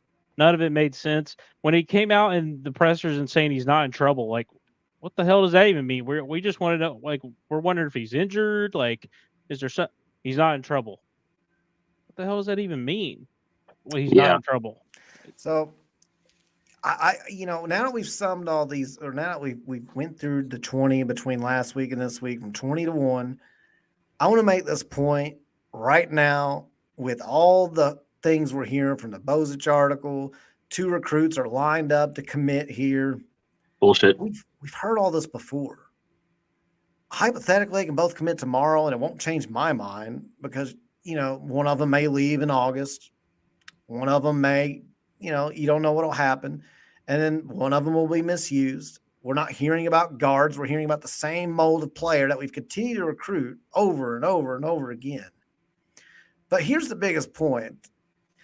The people still pushing for a year 3, saying it's 50-50 or, if all he's got to do is land these guys, that's fine. But again, why haven't they committed? Because there's a stalemate that doesn't make sense. 2 things cannot be true. If Josh Hurt is this close to giving him a year 3 and he just needs the guys to commit, then why haven't they committed? And if they do commit, he should get a year 3 based on that logic. So then the question is, why haven't they? And if your answer is because they have to be assured first by Josh Hurd that he's going to get a year 3, well, that doesn't add up either, because then they would commit. Because Josh Hurd would say, okay, here's your year 3, and they would immediately commit. Neither one's happened. One of those things has to happen. If Josh Hurd is definitely on board right now for a year 3 with those recruits in the fold. So somebody isn't being honest, and somebody's not telling the truth. because it can't be that way. It can't, because if the only thing holding this up from Josh Hurd signing off is that they have to commit, they should be committed right now. And then we should hear that we're getting a year 3. So something's not adding up here, guys. I've never been Those a two huge things proponent. cannot be true simultaneously. I've never been a huge proponent of recruits saving coaches' jobs in this, especially this situation. Recruits are not going to save Kenny Payne. And For imagine anybody as that thinks, parents, I would not be cool with that with my kids. No, going especially out in there. this day and All that age. pressure. for anybody that thinks that getting a 5-star or 2 is going to save him, no, it's not going to happen. It doesn't pass a smell test. And at what point is your coach like, there's a lot of people are just done. So then how are they going to feel if they believe Carter Knox is the reason why Kenny Payne got a 3rd season? They're going to hate that kid. They're going to hate that kid. I'm not saying that's right. That is not right, but it'll happen. That's a natural reaction, though. That's a natural reaction. And then if we're not good next year, it'll be like, well, who do you think they're going to go? They're going to blame the kids that saved his job. The whole thing doesn't add up. It's completely incompatible. So take all of your sources. We've all got them, apparently. Take them all, throw them out the window, and let's use some common sense here, guys. This does not add up at all. For the reasons I just mentioned. I actually found anyone to argue how this could possibly be the scenario, what Rick Bozich said. I just laid out why it makes no sense. It would have already happened. Yeah, and the 2 most damning things in my mind for Kenny Payne year 3 is, one, what we talked about last week, kind of rehashing the Notre Dame game about,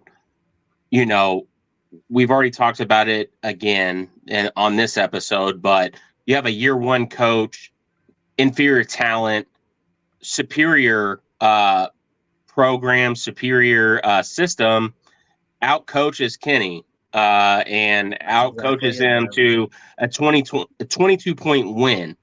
Secondly, I look at it from the sense like what you're talking about, Kyle, like kind of hitting on all like the disorganization. Could you imagine, like, you see other programs around the country, and I've done this in my head throughout the year. Can you imagine our program taking on the adversity that a lot of other programs have taken on this season, and they're still winning? They're still winning. They're like they have coaches still finding ways to win. Could you imagine those things happening in a roster that is constructed the way it is and the way it has been the past 2 years? What do we have to say that it's going to change in year 3? Overcoming those challenges with a roster construction and from a lack of organization and a system, we have nothing to show that this coaching staff could be able to weather situations like those that the other top programs around the country are handling right now. If anything, it's just going to get worse. It's going to get way. It's going to get way worse. Who's the staff going to be, because he's already thrown him under the bus. And I mean, you've got credible. I mean, when I say credible, I'm talking about like established media sources that are directly connected with the program, reporting on their websites that the assistants didn't even know about them meeting with the class of 2025 kids' family. So the whole thing just sounds like a giant cluster. It's not that I doubt he met with him. It doesn't sound like it is. It is a giant cluster. Not that he met with him, but it sounds to me like they offered him as much money as they possibly could to come here and just commit. Commit. Just do it. Just please. And we'll give you this much money. But again, for all the reasons I mentioned, the ideas are incompatible. Because if they were just waiting on a year 3 to be granted, Josh Hurd is on board saying, like, I will bring you back if you can land these guys. You would already made that announcement. It would have been done. And those commitments would have already happened to give Josh that leverage to make that commitment. Sometimes let's just use our heads, guys. Let's not talk about sources. Let's use common sense. Like, have you ever had somebody try to push and sell you something that like you just knew was complete BS. They made it sound good, but you could just tell like there's no way it's this good. Yeah, those dudes that Makes like the sit last there. 2 years of my life as a U of L basketball fan. Well, that yeah. I was gonna Yeah. say those dudes that like they stop you in the middle of the street and take you and clean your shoes, and they make them look like the best they've ever looked. And you're like, here, look, like we got this magic product, kind of like that. I just, there's been a lot of times in my life where somebody like tells me something in a way, and I'm like, this just does this person, this is not, there's no way. Or they'll tell me a story that paints them in this great light. Meanwhile, everybody and everything around them seems to be going to shit. And I'm like, you know what? Something tells me that what they're telling me is not the whole story. Yeah. Right. And that's the vibe I get. And for all the reasons I just mentioned, it does not pass the common sense test. So forget what sources have told you what. Use basic common sense. This is not a thing. Yeah. It's not a thing. And I'm gonna take 2 minutes and be short because we're 2 hours and 15 minutes. Yeah, we gotta wrap up and talk about just year 3. Listen, there's 2 camps out there, and there's the KP, the pro KP camp, and then there's the KP doomsdayers that are so scared. Say it, Pat. The propane camp. Addicts. The propaners. And then there's the doomsdayers that are so scared anything he does is going to bring them back. And again, let's think about common sense here. Every time there's a hypothetical scenario, some hypothetical scenarios put out there about, if this happens, I think it could mean KP year 3. And it's pushed by both sides, the people that are scared and the people that want them to come back. First, it was, hey, our schedule's getting easy. What if KP reels off, 6 or 7 wins down the stretch here? Well, like everything else that comes up, that didn't happen. So then it's, hey, KP could get these 2 top 20 recruits. Well, I can guarantee you this probably won't happen. But even if it does, there is no common sense involved in bringing him back because of that. Could you convince me and make me listen if KP both went 8-10 to end the year against our bad schedule at the end of the year and got 2 top 20 commits? Yeah, I'd listen to what you had to say. But one or the other, and neither is probably going to happen. Well, one definitely isn't going to happen, and the other probably isn't going to happen.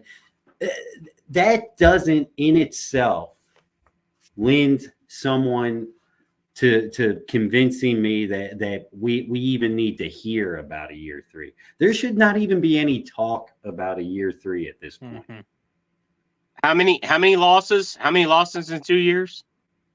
Too many. Ty, what's your point? I don't even count them anymore. No, 50, right? It's like 50 losses. Let's hear what Ty's got to say. Pat said a lot of it there. There's not going to be a year 3 for anybody that's holding on to it. Stop. You're wasting your time. Cut it out. You're just wasting your time. It's not going to happen. No recruit is going to save him. There's no magical scenario here that's going to make this continue. So Trey sarcastically says it's 50-50, guys. Here's my problem with 50-50 too. That is like the safest answer you can give when there's 2 possibilities. Either KP's gone or KP gets a year 3. So if you say it's 50-50, you literally can point like KP gets fired tomorrow. I told you it's 50-50. That's pretty good odds. And then if he gets a year 3, I told you it was 50-50. Like I told you they were leaning. It's like, that's a non-answer. Like that is not. There's no way Josh Hurd's sitting there right now in his bed watching Third Banner Pod. For one, because he's not watching it. He's probably never heard of it. Hell, he isn't. But for 2, he's not sitting there going, man, I've got 50% of these like pros, exactly 50% of things that make me want to bring him back. But I have exactly 50% of cons and things that I don't like. Like it's perfectly even. Like he is leaning one direction or the other. You can, only he knows how much. But without even knowing Josh Hurt, I can tell you he's not straight down the middle about this. And it would also mean he was completely undecided if he was 50-50. It would mean like he was not leaning any direction because he was just completely overwhelmed by the situation. That's the only way you could even claim he would be 50-50 is if he's just like, I just don't know what to do at all. And I can tell you that's probably not the case. So 50-50 is not the answer, whether you think – I think put Trace your name out there and say, if you think he's going to get a year 3, just damn say it. I'm not gonna believe it. I don't like it, but cut the 50-50 crap. You either think he's coming back or you don't. I can tell you where I'm at. There is no year 3, so that's all we got to say. There's no year 3. Yep, I don't think so. And if I'm wrong, I'll come on here and admit I'm wrong. But I'm not going to play the 50-50 game. Well, if I'm wrong, man, I'll be honest with you. Well, we'll only see Pat during football season. Yeah, I'll come on one. If I'm wrong, I'll admit that I'm wrong too. But my basketball coverage is going to be damn near nothing because this is pathetic and this needs to stop. We're not doing this. Gonna be like, do we play today? And I'll see you in NCAA 25. I talked to at least a couple of people that do the radio. I told both of them. I said, 10 and 90. If this happened, if a year 3 happened, like I do not feel bad for you guys at all because it makes me sick to my stomach to get on here once a week and talk about basketball recaps to the point where we really don't even do it anymore. We just go right into the coaching stuff and the year 3 stuff and the mishaps. We don't even talk about the games anymore. Imagine being on the radio, daggone 3 hours a day, 4 hours a day, every single day of the week or 5 days a week, talking about it for a year 3. And people wonder why they're pushing back. It's probably, they want to see a change for all the same reasons we do. But I bet that's why they're so damn passionate about it too. Like they're like, hell no. Like, I mean, I'm not going to speak like Mark Ennis was in here earlier. I'm not going to speak for him or for any of the guys. But I can almost guarantee you they're like, hell no. I bet they've had conversations with each other where they're like, we're not doing it. They've had this conversation every day for No, but I'm months. saying like about year 3, they're probably like, we are not doing this, guys. We can't. Like, it's miserable. It's miserable. I don't think they like getting on there. Like some people say that these guys like getting on the radio and on the show and just bitching all day. No, man. Don't think there may be like a outlier example of that, but I really don't think they do. And I think that's why they're more animate than anybody. Well, and it's miserable. Continue. It's miserable because in especially for us, but also for them, like we're fans. We're all fans. Still on here. He says he's glad he's already bald. We're all fans, and it matters more to us. That's why it's miserable. No one wants to talk about this shit. And that's why no one wants to keep doing this, and that's why year 3 is not happening. I would be demanding, and I don't know how it works in that industry, but I would be demanding stronger incentives if they bring him back. I'd be like, you want me to stay on my time slot and talk about this for another year? You're gonna have to do a whole lot. I couldn't do it for a year 3, man. 2 years is enough. Yeah. Well, and listen, man, I don't think anybody on here, I don't think anybody on the radio likes having to pick apart and tear down what Kenny Payne has done here. No. I mean, Kenny Payne won us a national championship as a player. It's sad to me that this is what it's come to. But as a fan, I can't take it anymore. So that's why I'm on here and I say that certain things are embarrassing.